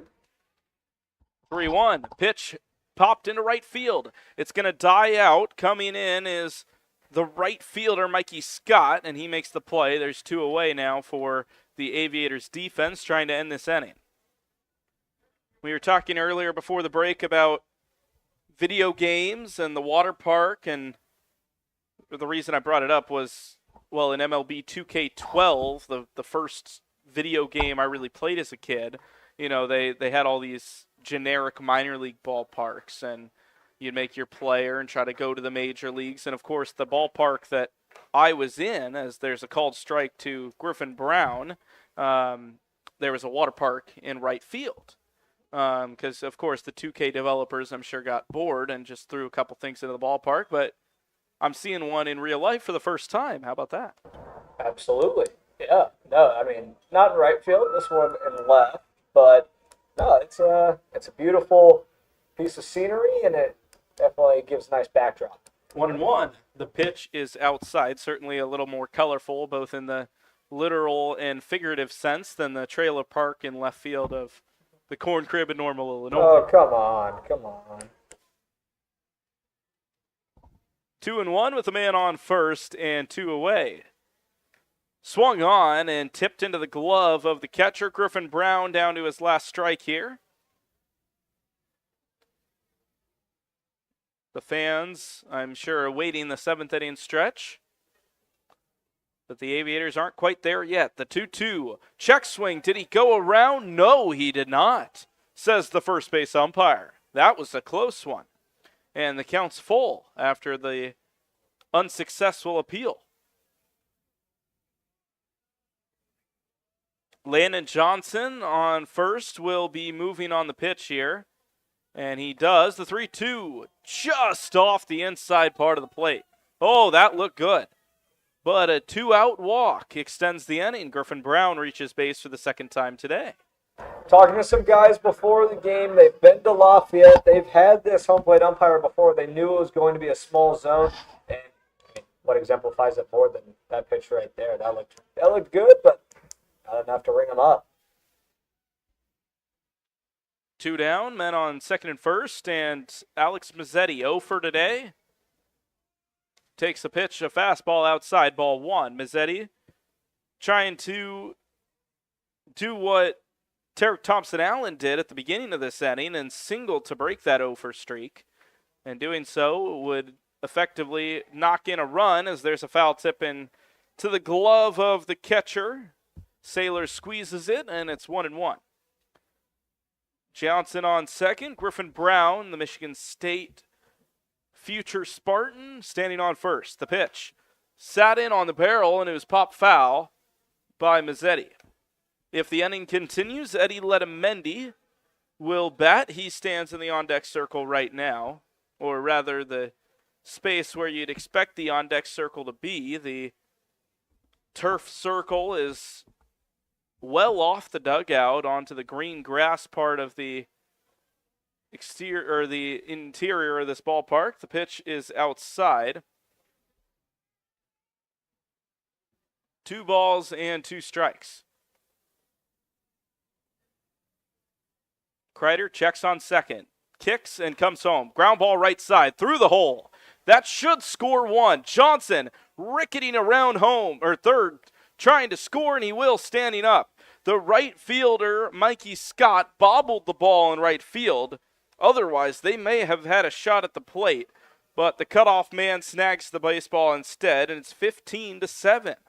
Another onslaught for the CornBelters offense. 6 in the third, now 4 in the seventh. They really know how to pour it on in bunches. So in the 7th inning, of course, the run rule a possibility, and Announcers Alex jinx, Mazzetti- announcers jinx, announcers jinx.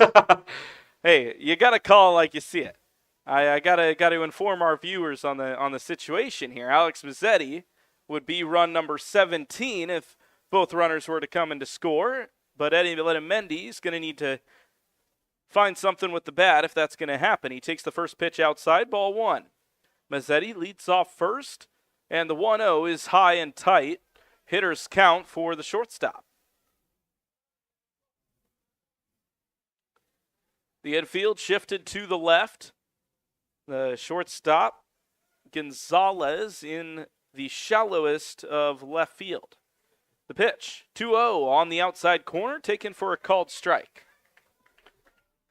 Kind of surprised right here, Alex Mazzetti not being as aggressive on the base path as what I expected. He's 1 for 1 on stolen base attempts this year, and he hasn't really taken now a healthy lead, but The 2-1 is high, 3-1. Another hitter's count for Letamendi. doesn't look like he has much desire to take off. Put 2 in scoring position. Maybe it's the 8-run lead, not sure. Now, depending on what you consider batting around, the CornBelters certainly have done that, going top to bottom, and Letamendi skies the ball to left field. That will hook foul, but that had the distance to go out.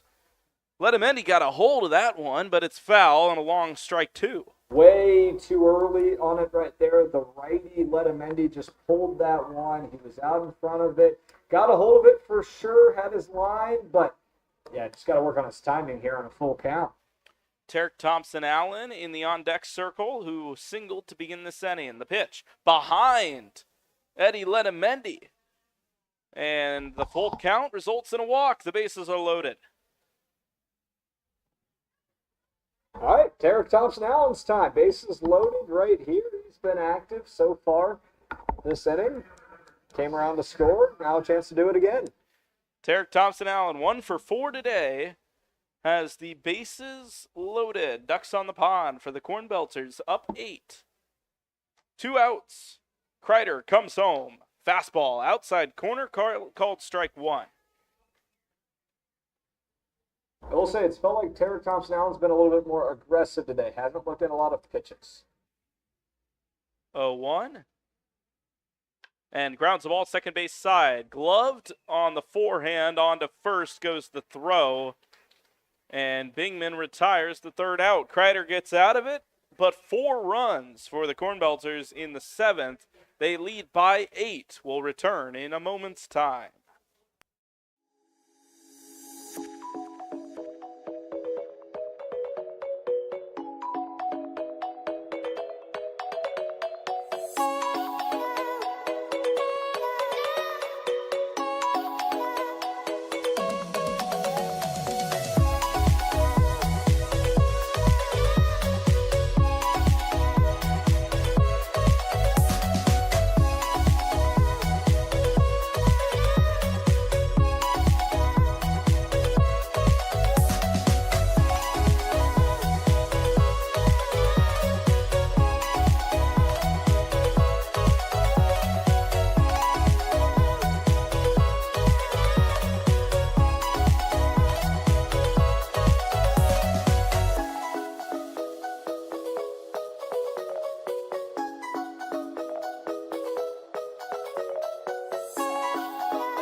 Bottom half of inning number 7, the CornBelters have controlled this ball game. Both of these teams come in today 18 and 19 overall.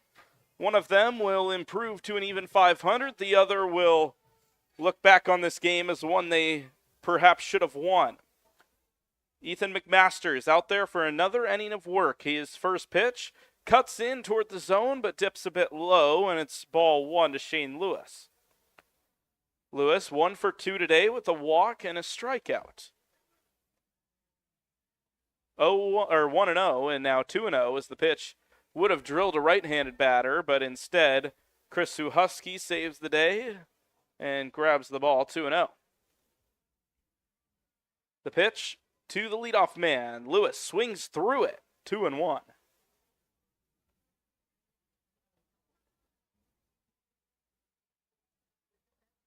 From the windup goes McMasters. The pitch misses high.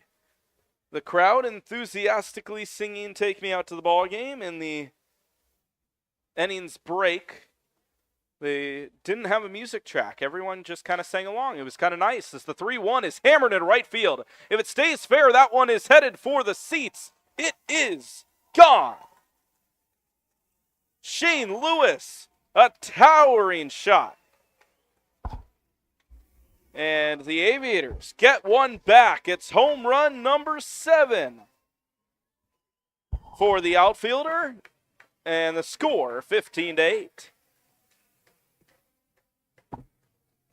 7th home run of the season. Shane Lewis got all of that one. Obviously has the power to do so. Saw a pitch he liked right there and just drilled it. Now, it obviously doesn't help that the right field fence is only 315, but that was a moonshot. Cleared it by 30 or so feet at minimum. Josiah Miller, how do you follow that one up, kid? He takes the first pitch outside, ball 1. The 9th hit of the day for the Aviators and the 8th run, but still down by 7. And the pitch misses outside from McMasters, who perhaps appears a little flustered. First home run surrendered by McMasters this season. The pitch misses outside once again.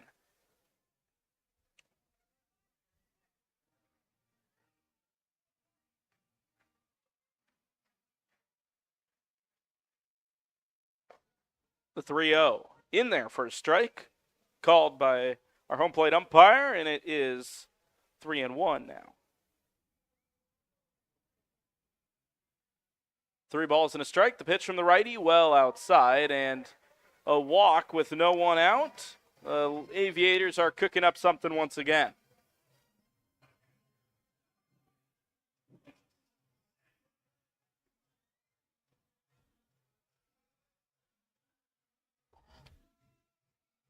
Well, so Ethan McMasters joins the club of the 11th hitter, or the 11th pitcher in the CornBelters pitching staff to surrender a home run this season, and now walks a man on and deals a first pitch ball to Brooks Sailors outside, 1-0. Sailors, the lefty, facing the right-handed throwing McMasters, and now Billy DuBois has perhaps seen enough of this, at least going to want to have a chat. There's some action in the bullpen, a lefty going, tough to see the number from up here.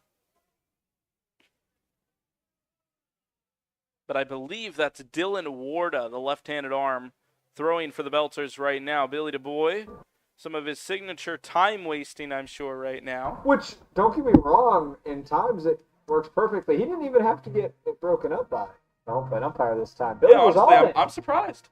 Yeah, that's a rarity. Yeah, I think that right now, Billy has no sense of time because I know Billy. I know he likes getting in and out of places. And right now, that was a mound visit that he probably didn't need. Maybe he's just trying to get home. We're coming up on 3 hours of gameplay here, 9:50 local time. But we thank you for joining us, whichever time zone you're on, though I guess to be fair, as the man on the move, first pitch in there safely. The pitch was in there for a strike, and Miller has stolen himself second base. But I would assume most people listening to this on the central time zone, so perhaps a little bit easier of an ask an hour earlier. The count 2-0. McMaster's digging in now with the man in scoring position. He's got a 7-run cushion after the Cornbelters put up their 4th multi-run inning of the game, as that pitch is in there for a strike. Called strike on the inside half. Now with a couple of 2 spots, a 6 spot in the 3rd, and then they tacked on another 4 in inning number 7. Add on 1 in the 5th, and that brings up 15. Kick in the fire upstairs, and the count's 3-1. So you wonder, even with the lead, how long you let Ethan McMasters go in this situation. No one out. First 2 hitters reach, and now in danger of hitter number 3 doing the same with the 3-ball count. The pitch just low of the knees. Another walk surrendered by the righty. Billy Du Bois off of his perch, turns the corner, and that's it. We'll see a pitching change here with 2 on and no one out. We'll see who he goes to. I think he's going to go righty to lefty. If it's who's warming up, it's going to be Dylan Warda, who's had limited time with the CornBelters, but good opportunity here for him. Yeah, Warda, the left-handed hitter. There's a lot, or the left-handed pitcher, rather. A lot of lefties in this lineup, though 2 of the next, well, actually just 1 of the next 3 to face the pitcher will be a righty. So get that pitcher's advantage. Try to limit the abilities of these Aviator hitters. We'll stay here in the bottom of the 7th, because why not? You know, Adam, we've been talking a lot about the facade of the ballpark. We've been talking about the surroundings, talking about the water parks. You ever much of a water park guy as a kid? Oh, absolutely. Water parks rule. And I'll tell you why. What is better than a water park? When you go to a water park, what is it? It's a hot summer day, which in my mind is outside of football, fall, perks to certain times, but a hot summer day, and you get rewarded by, I'm a big water guy, lake, pool, whatever it may be. Big fan of water. But now you're tying water and giving it a sense of fun. Water slides, sprinklers, buckets of water being dumped. You know, those kind of the memories I have that correlate with water parks. But yeah, absolutely, I think water parks are phenomenal, and I think they are vital to good summer. And Lafayette, you know, what's better? I think they're beautiful. They catch your eye. You're driving on the interstate, and you will never pass. You will never pass a water park and have it go unnoticed. It always catches your eye, and it's never, oh, that is a lackluster water park. It's always, wow, that is a good-looking water park with a good-looking slide that, man, you know what? We should come back here sometime and enjoy it. Now that I've talked about water parks for an extended amount of time, it's time to get back to baseball. Back to you, Griffin. Yeah, I think I make those decisions personally, Adam. Okay. But Dylan Warda on the mound, the lefty, facing the right-handed hitting Nate Bigman. Runners on second and first, and the lefty deals the first pitch, which skips in the dirt and heads to the backstop. Bigman brought the barrel around a bunt in an unorthodox way. He kind of swept it around, perhaps as a bit of a distraction method. Well, it certainly worked. The ball heads to the backstop, and the runners move up 1 apiece. Second and third now with no one out. A 7-run deficit, but still time to make it up. Warda going to have to find a little bit closer to the plate with the next one. Fastball low again, skips in the dirt, but blocked by Sue Husky. Now, I did want to go back to the water parks because you did seem very enthusiastic, Adam. Would you then say that you would prefer a water park to a normal amusement park with roller coasters? Oh, that's tough. That's tough. I think it depends. Well, I'll give you a second to think about it. The 2-0, just low again, so Husky blocks it again, keeps it in front of him as it rolls into fair territory, and time called by the catcher. Let me ask you this. If we're talking amusement parks, water parks, are both parks 10 out of 10s? Because I'll take a 10 out of 10 water park over an 8 out of 10 amusement park, but if we're going 10 out of 10 versus 10 out of 10, give me the amusement park. You have to. Okay, I like it. Now, if there's a water park element, like Six Flags has like a mini water park in the amusement park. Kings Island as well. I've never been to Kings Island. I've got Check to it go. out It's sometime. That's a good Cincinnati one. area, right? Yep. Yeah. Based in Ohio. 3-0 as the meeting on the mound concludes. The pitch, fastball. There it is. He found the zone right down the heart of the plate. And, of course, Bingman taking all the way after not previously seeing a pitch that made it the full 60 and 6 inches. And here's the 3-1, and it finds a similar part to its previous neighbors. 3-1 results in ball 4. Bases loaded with nobody out. Yeah, there's still nobody out. We're in the bottom of the 7th. It's a 7-run game. And right now, the lefty Dylan Warda has entered a 15 ERA. And Billy's out of the dugout. You got to be kidding me. Billy is taking another mound visit. So at home, our resident PA announcer at the Corn Crib, Tommy Gilbert, who we all know, has a motto or a third opponent in baseball. You have the home team, the away team, and then he also has team time, where it talks about, the pitch clock is a big component of team time. Right now, team time is getting slacked. It's 15-8. We've had about 14 mound visits, and we've left them loaded. We've loaded them, we've unloaded them, we've loaded them again. And right now, we're in the bottom of the 7th, a 6:58 first pitch. It's now 9:58, and we are in the bottom of the 7th inning. Well, and there's a little bit more of our signature Billy Du Bois time wasting as he waits for the home plate umpire to come grab him, and then he's like, you know what? You know what I feel like doing? I'm going to make a pitching change. So that's exactly what he's doing. Dylan Warda faces a couple of batters and does not. He actually just faces the one batter and is pulled straight away. Just 5 pitches for Warda, and we'll have another new arm. But you know what that means? We have more time to talk about water parks. So, yeah, why not? But growing up in California, water's everywhere. You got the ocean. I feel like we were always in a drought, but you got water fun everywhere you go, right? So the nice thing is, of course, a lack of a normal winter, so you can have more water-themed things around, a lot of pools, a lot of water attractions, and one thing that they had was they had a miniature golf chain called Golfland.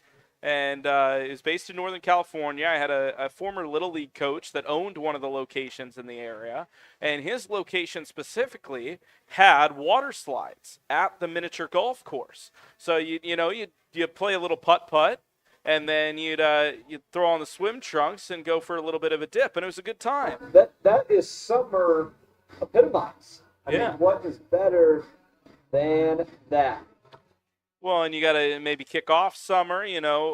I went to a elementary school that was combined with a middle school, right?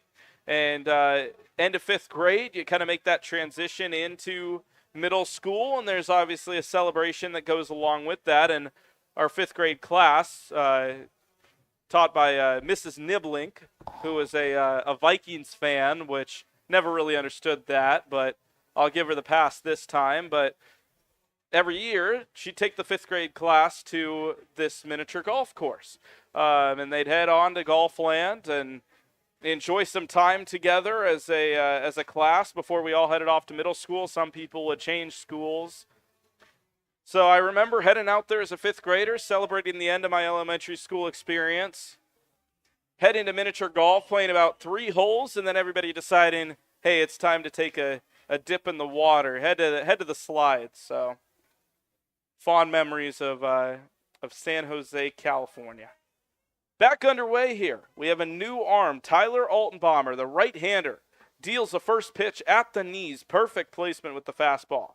He comes in with quite the interesting situation. The bases are loaded and no one is out. A 7-run cushion.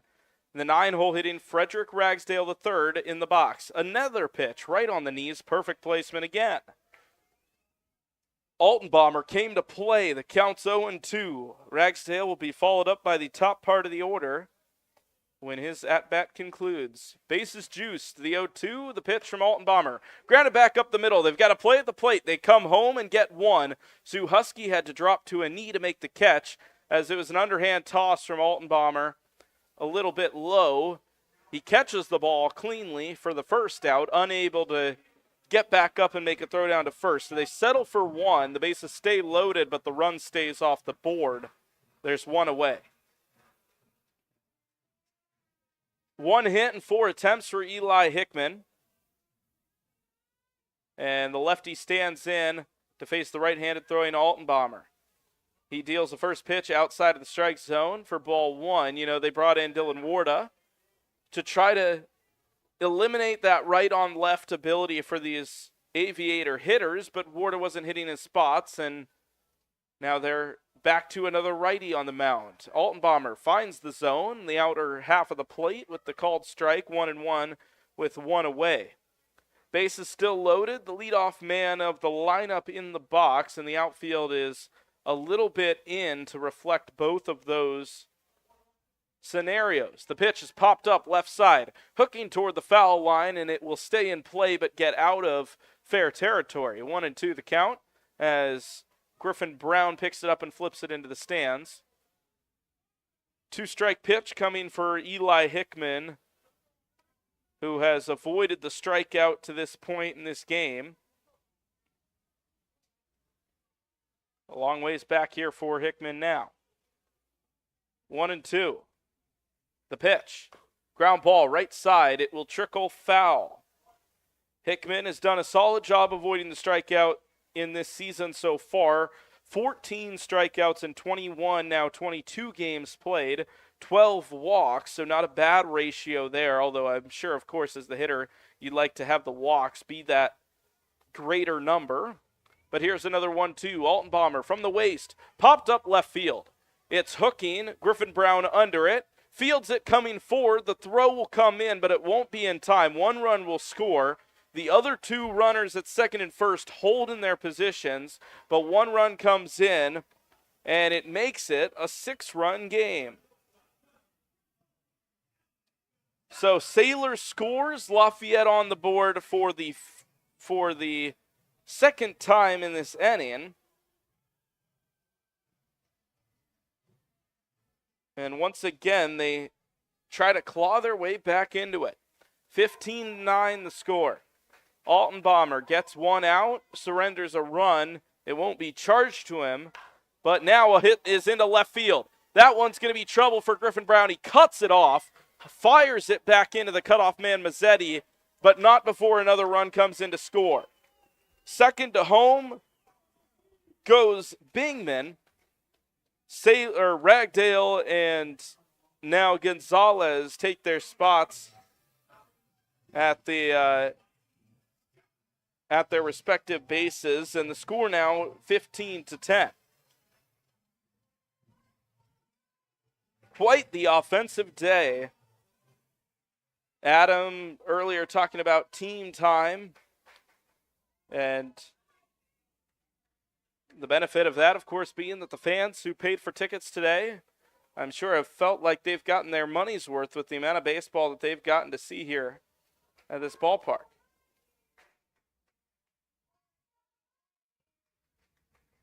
First pitch outside to Mikey Scott, who's 3 for 3. He watches the second pitch move to about the same spot. 2-0. Still 2 outs.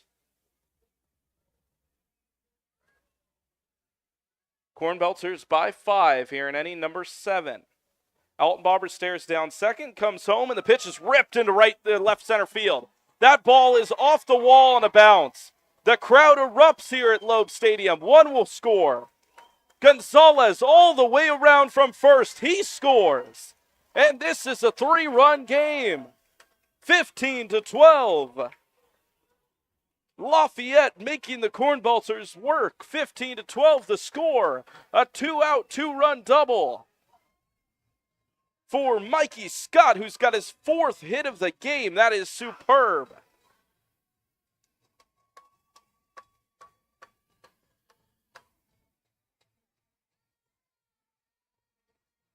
An absolute slugfest here at the beautiful Loeb Stadium.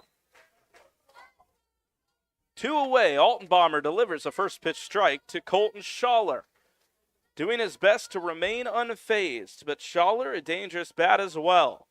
He struck out twice tonight, but he has a hit that was good for a couple of runs batted in. The pitch, grounded foul. Something came off of, I believe, the hitter. Colton Schaller lost what appears to be an elbow guard. It wasn't bolted on there tightly enough, I guess. 0-2 the count. So Mikey Scott, after the 2-run double, which was hit on an absolute line, he stands off of second. Letamendi hovering behind him.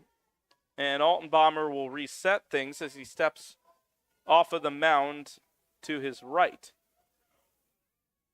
The right-hander brings the ball into the glove, sets at the waist, and comes home. Nails him. Oh, boy. Down to the ground goes Schaller. It was a slider that hooked in, and I'm not sure where that got him, but it didn't look good. It may have been off the kneecap.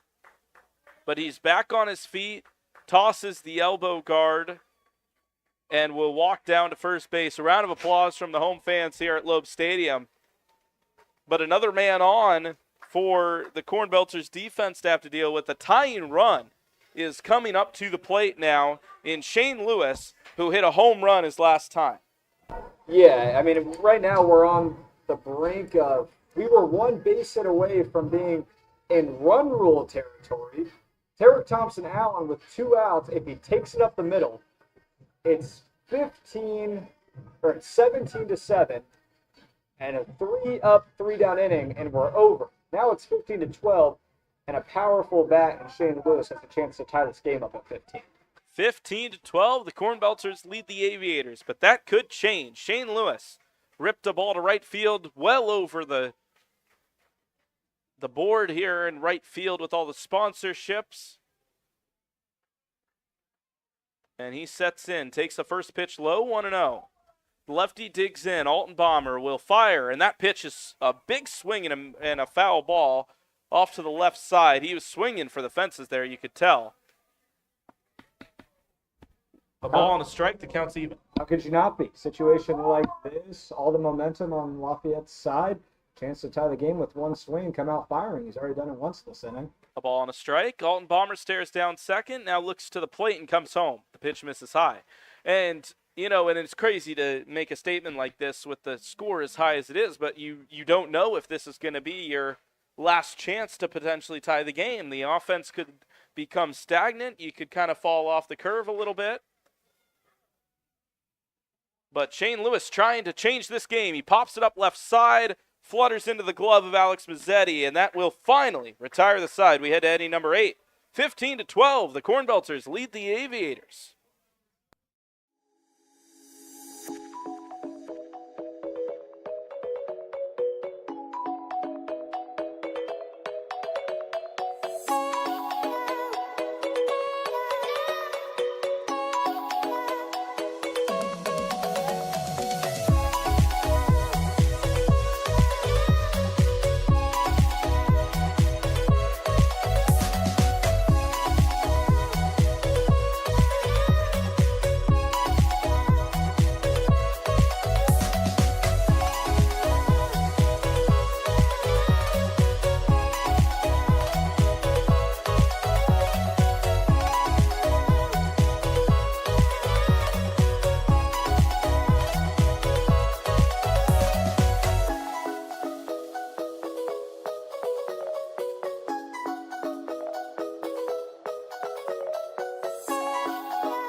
Welcome back to the 8th inning here at Loeb Stadium in Lafayette, Indiana.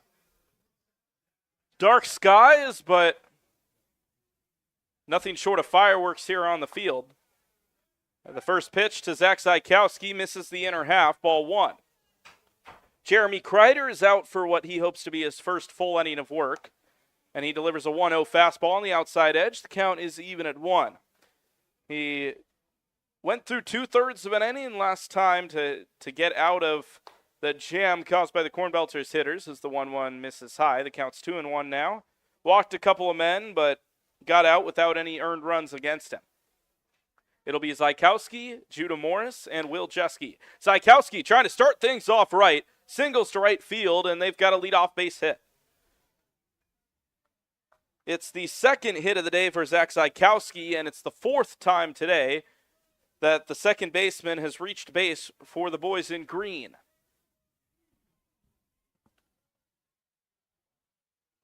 Hit number 17 for the CornBelters, and now it'll be Judah Morris. Speaking of hits, 4 for 4, 4 RBIs, and a triple his last time. Takes a pitch outside, ball 1.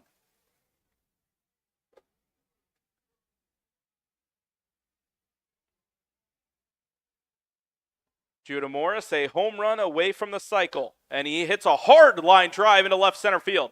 That's going to get to the wall. It won't be a home run unless he can really get on his horse, but looking at Zach Zykowski coming around third, he will score with ease.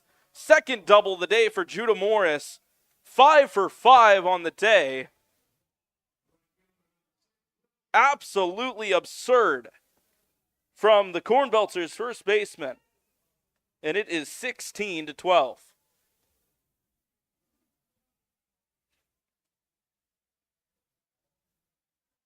So still no one out. Judah Morris once again on base. And Will Jeske, the Nebraska Cornhusker, will come up to the plate once again for the CornBelters. The pitch. Ground ball left side. Backhand glove. No, he can't come up with it. And everybody's safe. Judah Morris wisely stayed on second base, but the shortstop couldn't come up with it. That was Alec Gonzalez, who will be credited with the error, the second defensive error from the Aviators today, and another man on for the CornBelters.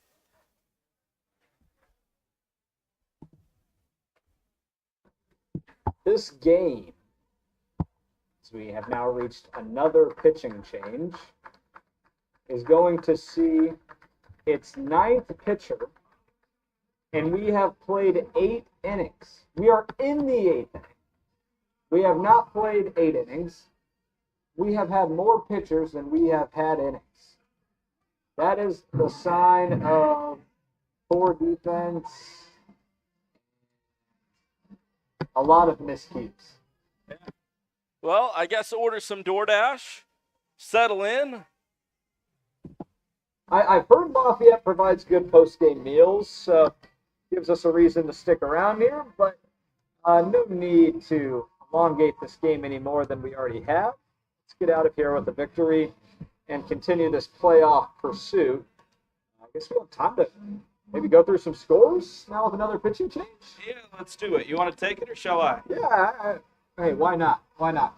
Well, right now, a game that is pertinent to the CornBelters in their playoff push is the Terre Haute Rex, who fell 6-1 to the Johnstown Mill Rats, and they played a doubleheader. And in that second game, Johnstown took it 6-4. So 2 losses today from Terre Haute. That moves them to 7-3 on the second half. CornBelters with the win would go to 5-4 and move just a game and a half back of that first place in the Central Division. So something to monitor there. Another Central Division rival, the Dubois County Bombers in full count rhythm. Actually, 2 of them went toe-to-toe in Dubois County. This is who Lafayette will play tomorrow. They're in Dubois County. Full count rhythm knocked them off 5-1. So the rhythm kind of similar to the CornBelters trying to just play that tail spot to Terre Haute. They're kind of just lingering back there. Similar spot. Champion City fell to Danville 5-4. Illinois Valley defeated the Chillicothe Paints, the best team in the Prospect League, 6-3. Burlington knocked off Springfield Lucky Horseshoe 16-6. Burlington, we'll see them tomorrow back at the Corn Crib, and the Lumber Kings were victorious. Rather, they're just up 10-8 in the top of the 8th. Another offensive output in aplenty there in Clinton. River Dragons trail 10-8 in the top of the 8th. Griffin Leonard, new pitcher, back to you. Yeah, one of 4 games currently going on. 3 of the 4 in the 8th inning, including this one, the CornBelters and the Aviators. 7 o'clock Eastern. That's the crazy thing, right? Most of these games started in the Central Time Zone. So they're like we're a whole hour behind is what I'm trying to get at here. Landon Johnson in the left-handed batter's box. He watches a first pitch fastball, just missed the top part of the zone. And we're used to calling games at 6 o'clock local time. We started 6 o'clock local time in Central, but we were 7 o'clock here in Eastern, so even more further behind. 1-0. Ground ball right side. It broke the bat of Landon Johnson. Hopped up over the bag, but Johnson didn't leave the batter's box. Can he get there in time? He dives head first, and he's safe. The bat shattered. The ball ricketed off the first base bag. No one knew what was going on. And everybody's safe. And there's still nobody out. So now we have the bases loaded and nobody out. Landon Johnson hit about as routine ground ball as you can find going to first base. A slow dribbler. Schaller scoops that up, takes it to the bag himself 99 out of 100 times. But right there, we saw the one time, and what else would you expect? We're 16-12, and we're going on 3.5 hours here at Loeb Stadium. So a very unorthodox infield single for Landon Johnson. Chris Suhusky back in the box. He takes ball 1. The Lafayette Aviators analytics department, of course, live scoring this game, and in the live stats it says Landon Johnson singled down the right field line. That's perhaps maybe the most literal description of game action I've seen on ProspectLeague.com to this point in the season. Pitch misses high and outside, 2-0. Landon Johnson went into last week atop the Prospect League hit standings, and he took a week off. He's still in third, which is impressive given a week off. That just shows how automatic he's been in the batter's box. The 2-0 is grounded foul down the right side. Landon Johnson will, maybe he's just tired of not playing first base today. He came out and fielded that foul ball, threw it back over to the Lafayette dugout. But that'll help in your climb back to the top. Right there is hitting a 30-mile-an-hour roller to first base and getting recorded a hit. 30 miles an hour might be generous. The 2-1 is high, 3-1. Johnson playing in his first game today since the birthday of this great country. Last played on July the 4th. 3 balls and a strike. Suhusky digging into the right-handed batter's box. He faces the lefty, and the pitch comes home. Fly ball, foul up top of the press box here. And I heard a clang off the top of the roof. Count is full with no one out and the bases loaded. Right now, let's gear our attention back to the run rule. 16-12, up 4. You just need 6 here. Get to the bottom of the 8th. 3 up, 3 down, and we're back out of here once again. Only 6. But 3 on, 1 at the plate. An opportunity to add to their already astounding 16 runs. The pitch. Down low, ball 4. It walks in a run. Suhusky takes the count to the maximum and wins the battle over Corbin Payne. Okay, you talk about, you kind of say it in a way that makes me think that you don't believe that we could see 6 runs, 5 more runs now in this inning. I don't think it's out of the question whatsoever. Well, the thing is, I totally believe that we could put up another 5 and make it 22-12. The problem is, I also wholeheartedly believe Lafayette could go and put up another 3 or 4 of their own. So, I don't know. We might be here for all of eternity, but there's a first pitch strike to Griffin Brown. Right now, I know Billy DuBois plans on being back tomorrow night in Illinois for a 6 o'clock start, but otherwise showing no signs of trying to get out of here promptly. 0-1. Well, and I guess the nice thing is, if nothing else, we get to spend our day in Lafayette, Indiana, the Wabash River, the Valley, and the old gold and black of Purdue University in the foreground, and the next pitch high and outside. There's worse places to spend your days? There's worse places to spend your day, and I'll say this for all the viewers at home: there's worse places and worse people to hear for going on 3.5 hours now than Griffin Leonard. I appreciate that. A big swing and a miss on the 2-1 pitch. Griffin Brown with a hit today, 1 for 3.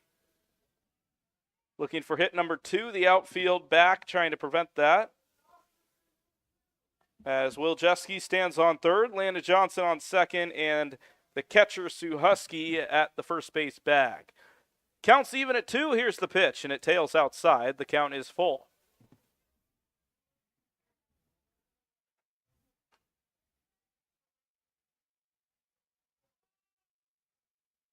Full count, no one out,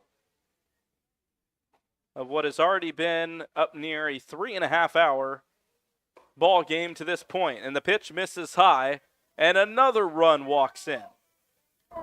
So bases loaded, walk, bases loaded, walk. We're now to 18 runs. And Alex Mazzetti steps in with a chance to clear the bases. If he does so, now within 1 run of a potential 1 run, or a run rule rather. Sorry, it's been 3.5 hours. There you go. Well, and it's funny because I think people came for CornBelters baseball, but they've now stayed for the decline of Adam Hipsky's mental health here watching this baseball game as the first pitch misses outside of his head. No, don't get me wrong. There's nothing I love more than 18-12 as we turn the corner to football season, but these aren't the fireworks that we'll see under the fall lights. Pitch in there on the inner half for a strike. Well, and just as I do feel bad for the pitchers in today's game, I guess if we were watching football and it was 18-12, I'd feel slightly bad for the kickers. Griffin, I will tell you, there's one thing I do not feel bad for. It would be the pitchers. They have put us in this situation. 1-1. Foul tip, and now a dangerous throw as the catcher threw it back to the pitcher, Payne, and it skipped on the way into his glove off the mound, and of course a live ball despite the foul tip. 1-2 with no one out. Payne, the lefty, deals. Line drive up the middle. It skips once in front of the shortstop. They go to second. On to first. Not in time. Mazzetti legs it out. They get Griffin Brown at first as cries of despair come out of the seats of Loeb Stadium. Another run comes in, and it is 19-12.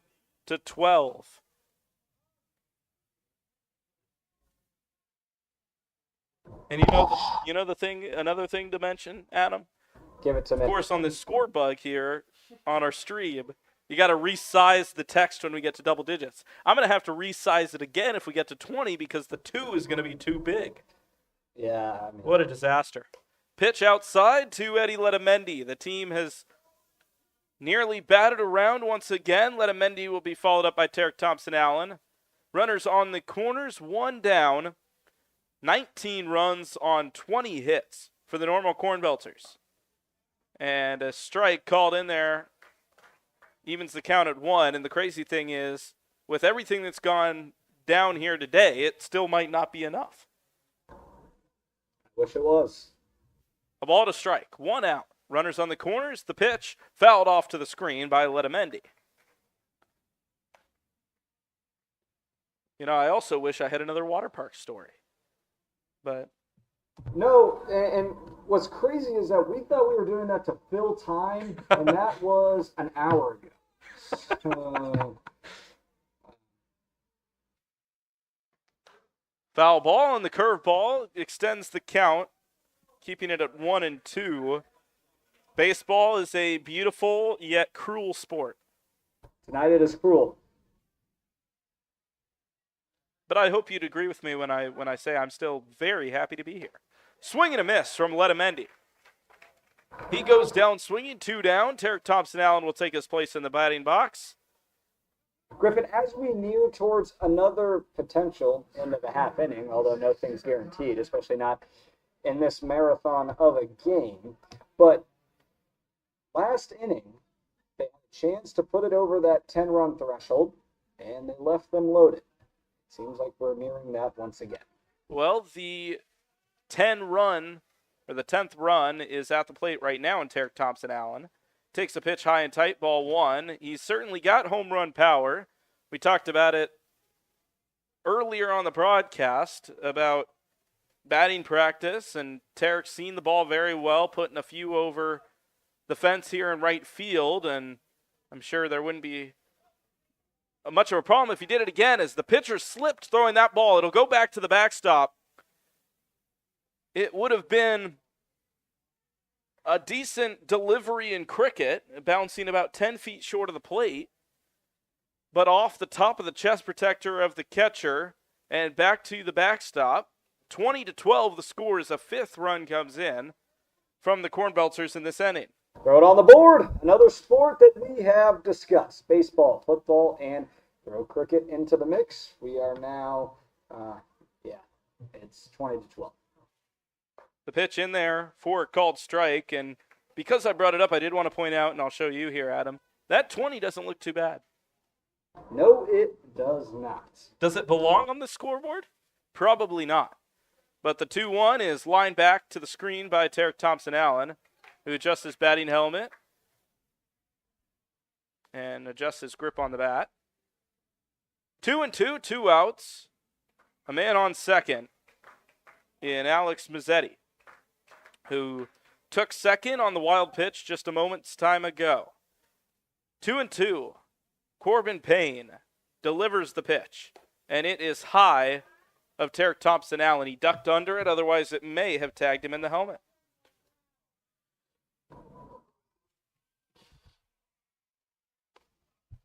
The count is full to the leadoff man in the order, who is up for the 6th time today.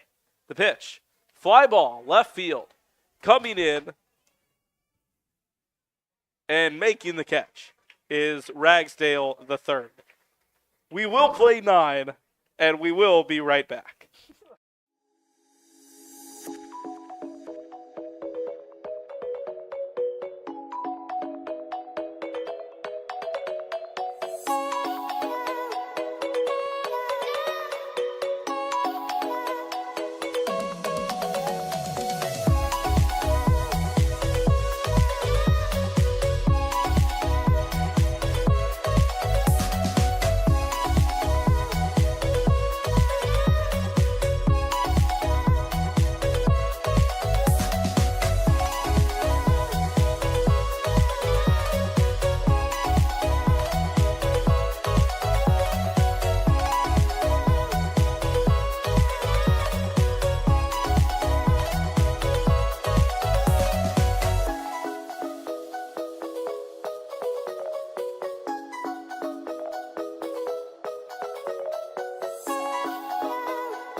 Back here live for the bottom of the 8th inning. It's official, folks. We're going the distance.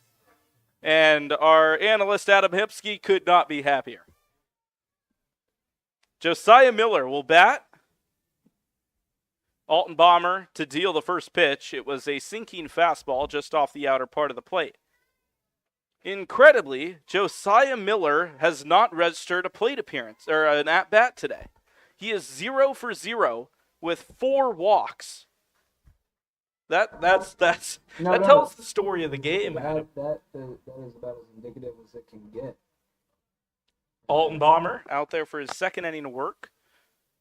Behind 2-0 in the count, and now finds the strike zone just on the outer edge of the zone to bring himself back into it a little bit, but it was looking for a second there like we might be heading toward walk number 5. I'll say this. Actually, I'll pause as Tyler Alton Bomber kicks and fires. Pop up, left side. It'll stay fair. Mazzetti under it, makes the catch, ranging to his left. 1 down. I'll say this. For a game that has had about everything, the defense has been clean. The CornBelters have not committed a singular error. Knock on wood. I now realize that after I say that, we'll have an inning filled with about 17 of them. But no errors, just 31 combined hits, and a lot of walks. Impressive stuff. Brooke Sailors will take outside ball 1 to begin his at-bat. Tyler Altenbomber out there for his second inning of work.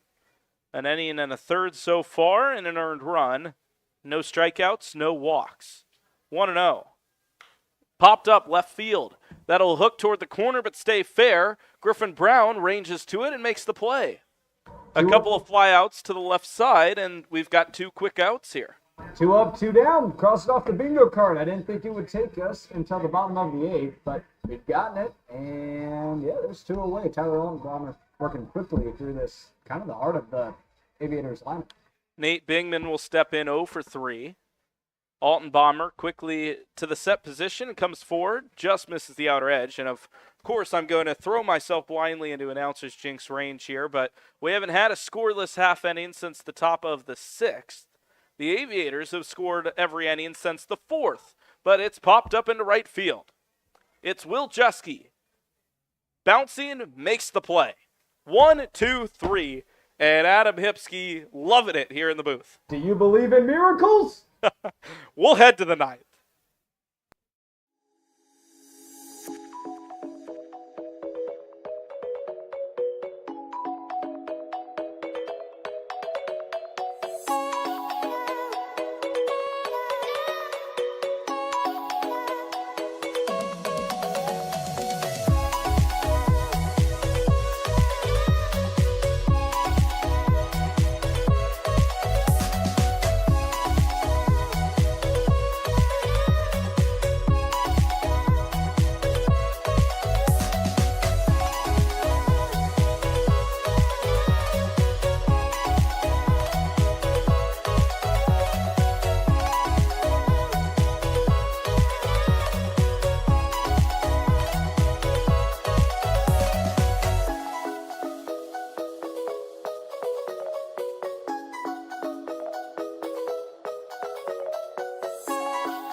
All right, we have made it, folks. Check off your bingo card if you made it this far. It's the top of the 9th inning.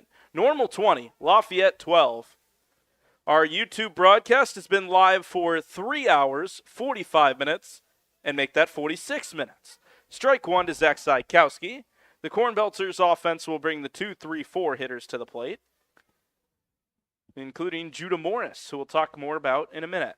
Sykowski hits a fly ball into right field. That one is over the head, but he will track it down in right field. That's Mikey Scott, who's also had a really good day, 4 for 4 offensively. But you got to one-up him sometimes, and that's exactly what Judah Morris has done. Hey, you hear that? I think there's a watch. Care to fill the listeners in on what this watch is? Well, I'm not going to talk about what he needs, but I'll just say he's got a single, a double, and a triple. And he now has a check swing as he went around halfway. The pitch was in there for a strike. Regardless, 0-1. 340 to left, 358 to left center, 414 in deep center, and the pitch is fouled off to the right side over near the 315 short porch in right field. Foreshadowing. We talked about the water slide. The water slide is over the fence rather. in There right might field. still be time for the Aviators mascot to get out there and get ready for the slide. As the 0-2 is outside, it was probably behind a left-handed hitter if he was standing in that batter's box. I hope you're not thinking of a victory slide, because a victory slide would require the Aviators to make a 9-run comeback, which I'm not in the mood for. That is a fair point. 1-2, the pitch. Hit hard, but foul. Slicing right field into the parking lot. There's a frozen custard place over on the corner there. And they have signs all around their parking lot that says $50 if you want to park there. As Judah Morris swings and misses, he'll trot down to first. The pitch was in the dirt, but no home run today for Judah Morris. No cycle for Judah Morris, unless, of course, the CornBelters bat around for the 4th time today. But 2 down, nobody on. It doesn't seem very likely.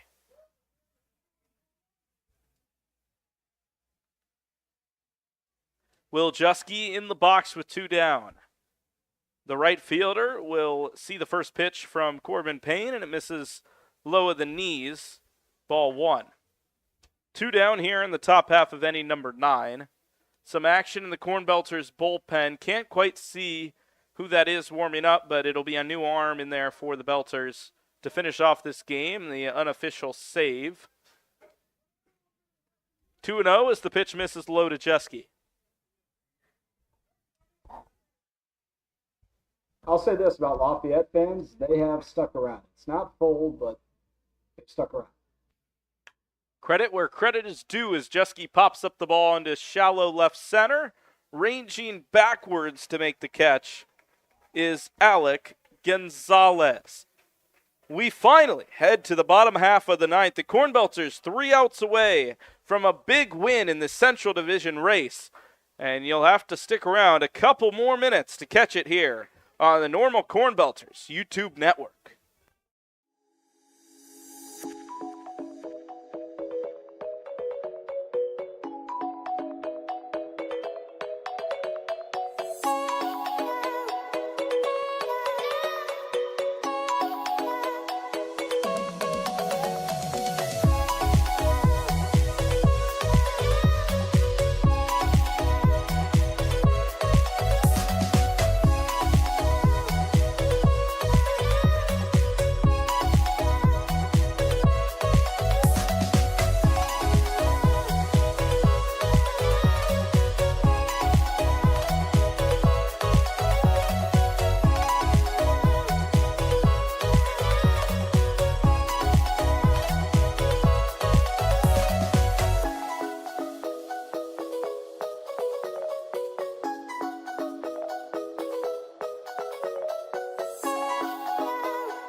Back here for the bottom half of inning number 9.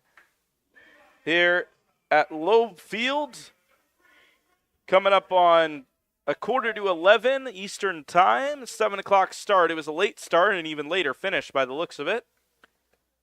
Frederick Ragsdale III will bat to begin the bottom half of inning number 9. Logan Barnett will be the arm that will try to shut this one down. He misses low and inside. 2-0 the count after a couple of quick balls to Ragsdale. I was telling you during the break, Adam, it kind of surprised me that with the consistency of Logan Barnett this season, that they would go to him in a situation such as this, but perhaps it's just a lack of innings as of recently, as he's losing a little bit of control here, quickly 3-0. I'm totally okay going to Logan Barnett here. Whatever Billy Du Bois thinks can get us through the bottom of the ninth relatively quickly, although now 3-0 count. 3-0 on the inner half of the plate, called strike. And it's a decent point because, and I know obviously the motivation there is that you want this game to be over, Adam, and that's okay. But normally when you score as many runs as this, you don't have to burn too many pitchers, as there's another called strike to bring the count full. But because the Aviators have hit as well as they have, the CornBelters have had to use a lot more arms than they traditionally would in a blowout, or at least an offensive blowout, as the 3-2 just misses the strike zone. The payoff pitch misses, and it's a leadoff walk to begin the bottom half of the ninth. Circling back to an earlier point, it's not that I want this game to be over. Right now the Belters are up 8 runs. If the game's over, the quicker it gets done, the better the odds are that Normal wins. Priority number 1 is getting out of Lafayette after 4 hours with a victory. So a leadoff walk and a first pitch ball down low. And Barnett, as well as he's done this season, he actually has struggled as of late, giving up 7 runs in his last 3 innings of work, including his last start as the runner takes off. A pitch in the zone. Throw down is a little bit high from Suhusky. Sliding in there just ahead of the tag is Ramsdale, and it's a stolen base. But the last inning, or the last outing for Logan Barnett, 0 innings. He did not get an out and gave up 4 runs on 3 hits. An infinite ERA for the right-hander, and is now trying to obviously find some results, try to find some confidence, and he can do that here as he's got a pretty big cushion. Swing and a miss by the number 19 of the Aviators, and the count 1-2 now to Eli Hickman, the top of the order, around for the 6th time. Barnett steps off the mound. He'll pick up the rosin bag and bounce it around a little bit. Primary incentive for these guys playing in these summer leagues is, your college coaches want you to pick up reps. I'll tell you one thing. No shortage of reps tonight in the Prospect League. 6 at-bats, no shortage there. 1-2. The pitch is fouled off. High and out of the left field fence, over the concourse and into the street. A ball and 2 strikes with no one out. Man on second, and Hickman, the left-handed hitter, back into the batter's box. Pitch from Barnett, spikes down low, and the count is even at 2 apiece.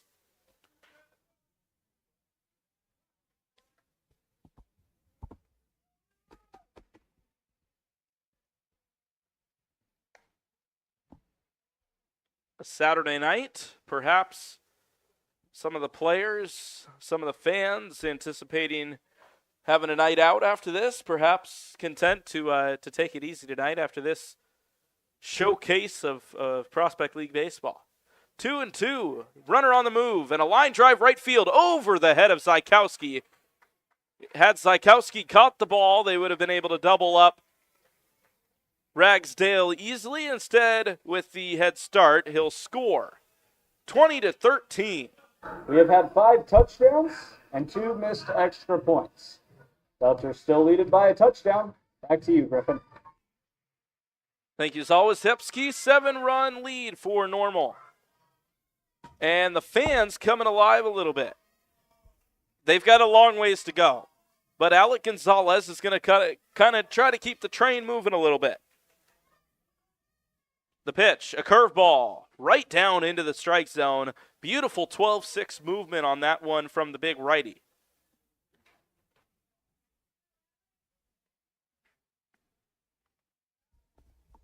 Oh, 1, and the runner on the move. A curveball fouled off into the dugout. Watch out. A couple of Aviators running down into the safety of the bottom step. And it's 0-2. Barnett, a couple of off-speed pitches there. He takes 10 miles an hour off of his fastball. With that off-speed, he features a changeup, a slider, and a curveball. Able to keep hitters guessing. The pitch outside, back pick down to first, not in time. From Chris Suhusky. Judah Morris applying the tag, but back ahead of the throw was Hickman. And Eli Hickman is a threat on the base paths, but right now I think you just got to worry about pitcher to hitter getting the outs. You have a 7-run lead. Just get out of here. You don't need to worry about getting fancy with those outs. Curveball hit into left field. Hooking toward the line. Griffin Brown with a long ways to go, and it just lands foul. 3 or 4 feet, the difference. Back to first goes Hickman. Back to the batter's box goes Gonzalez. Alec Gonzalez, 2 for 5 today, hitting .365 coming in. 13 strikeouts, but make it 15 today. He struck out twice today. 2 hits, 2 strikeouts, and a ribby. Opportunity for more. 1 ball, 2 strikes, nobody out. Infield set to turn 2. Here's it is. It spikes in the dirt. Away from Suhusky, who never saw it. Hickman with the turnaround second, but pretty conservatively goes back to the bag. 2-2. The Aviators not going down without a fight. And that's the thing about baseball, Adam. You know, basketball, you run up the score. Football, you run up the score. Soccer, you run up the score. Hockey, you run up the score. Baseball, you got to play to the last out. It doesn't matter if you're up by 20. It doesn't matter if you're up by 2. You have to play until the last out. You can't waste time. You can't pull your starters. You got to play through as the ball's grounded foul once again. Griffin Leonard just did some math here. Ready to supply it for you. You ready? Sure. This is our 105th batter of the evening. That's a fun one. Thank you. Also, that was the 200th pitch that the CornBelters have thrown. Just the CornBelters. 200 on the dot. 200, yes. Okay. Here's the pitch from Barnett, and it is hammered into left field, but way foul. Way out of the stadium. Hit an absolute rocket launch of a ball, but nowhere near fair territory. 201 pitches now thrown for the CornBelters. 217 on Lafayette's side. We certainly hope that that is the last pitch that Lafayette will throw. Final tally, 217. 2-2. Counts even, and the pitch from Barnett. Line drive to the shortstop. Let him in. He gloves it on the backhand. 1-hop throw. Judah Morris. Did it eat him up? No, he kept his foot on the bag. 1 away. Letamendi kind of rushed it right there. I think everyone's getting a little antsy. He's got 7 errors on the season. Nice job there by Judah Morris to not make it 8 because that was a heck of a pick from the first baseman. Well, as much as we've talked about Judah Morris's offense today, his defense has been absolutely extraordinary. He's had a few unassisted ground balls, had to make a couple of quick plays on what isn't necessarily called the hot corner, but with as many lefties as the Aviators have thrown today, might as well be. And making a couple of nice skips. Mikey Scott, 4 for 4 with 3 RBIs. Fouls the ball into the catcher, Suhusky. It skips off of him to the backstop. 0-1. And now you were talking about doing some math. I'll give you one more problem to solve here to give you something to fill your time, Adam. You know, the game started at 6:58. It's now 10:50. I want to know how many seconds we've played baseball today. The pitch is grounded to the left side. Letamendi fields it cleanly. Another low throw, and Judah Morris says that's nothing. He skips it again. Morris with back-to-back picks, and there's 2 away. And finally, the Aviators are down to their last out. You better hurry with that calculator. I'm working. Colton Schaller, 1 for 3 with a couple of ribbies, a couple of Ks. A man on second, but a long ways to go for the Aviators. They're down 7. A couple of plays, Letamendi to Morris, and there's 2 down. First pitch from Barnett, just off the outer edge of the plate, ball 1. Roughly, because the game continues to progress, but we now finally see an end to the tunnel. 13,920 seconds. And counting. Back to you, Griffin. I appreciate it. I don't know. I didn't really think about what I thought it would be as that pitch is in the strike zone, so I'm not sure if that's more or less than I expected. I honestly don't know. It was more than I was hoping, True. especially when we put up 20 runs on it. A ball and a strike. Line drive foul, 1-2. And at long last, the Aviators down to their last strike. Logan Barnett, a deep sigh, catching his breath out on the mound. The right-hander, the big righty, gets on the mound, toes the rubber. Schaller, the left-handed batter's box. The 1-2. At the knees, got him, strike 3. 3 hours and 53 minutes later, ball game. The CornBelters defeat the Lafayette Aviators 20-13. Griffin Leonard, Adam Hipsky. That will do it for our show. We'd like to thank you for joining us. Join us again tomorrow night on Prospect League TV as the CornBelters take on the Burlington Bees. It'll be myself and Adam Hipsky on the call once again with Evan Schmeiser producing the show. But until then, good night from Lafayette, Indiana, where the score 20-13, the CornBelters get it done.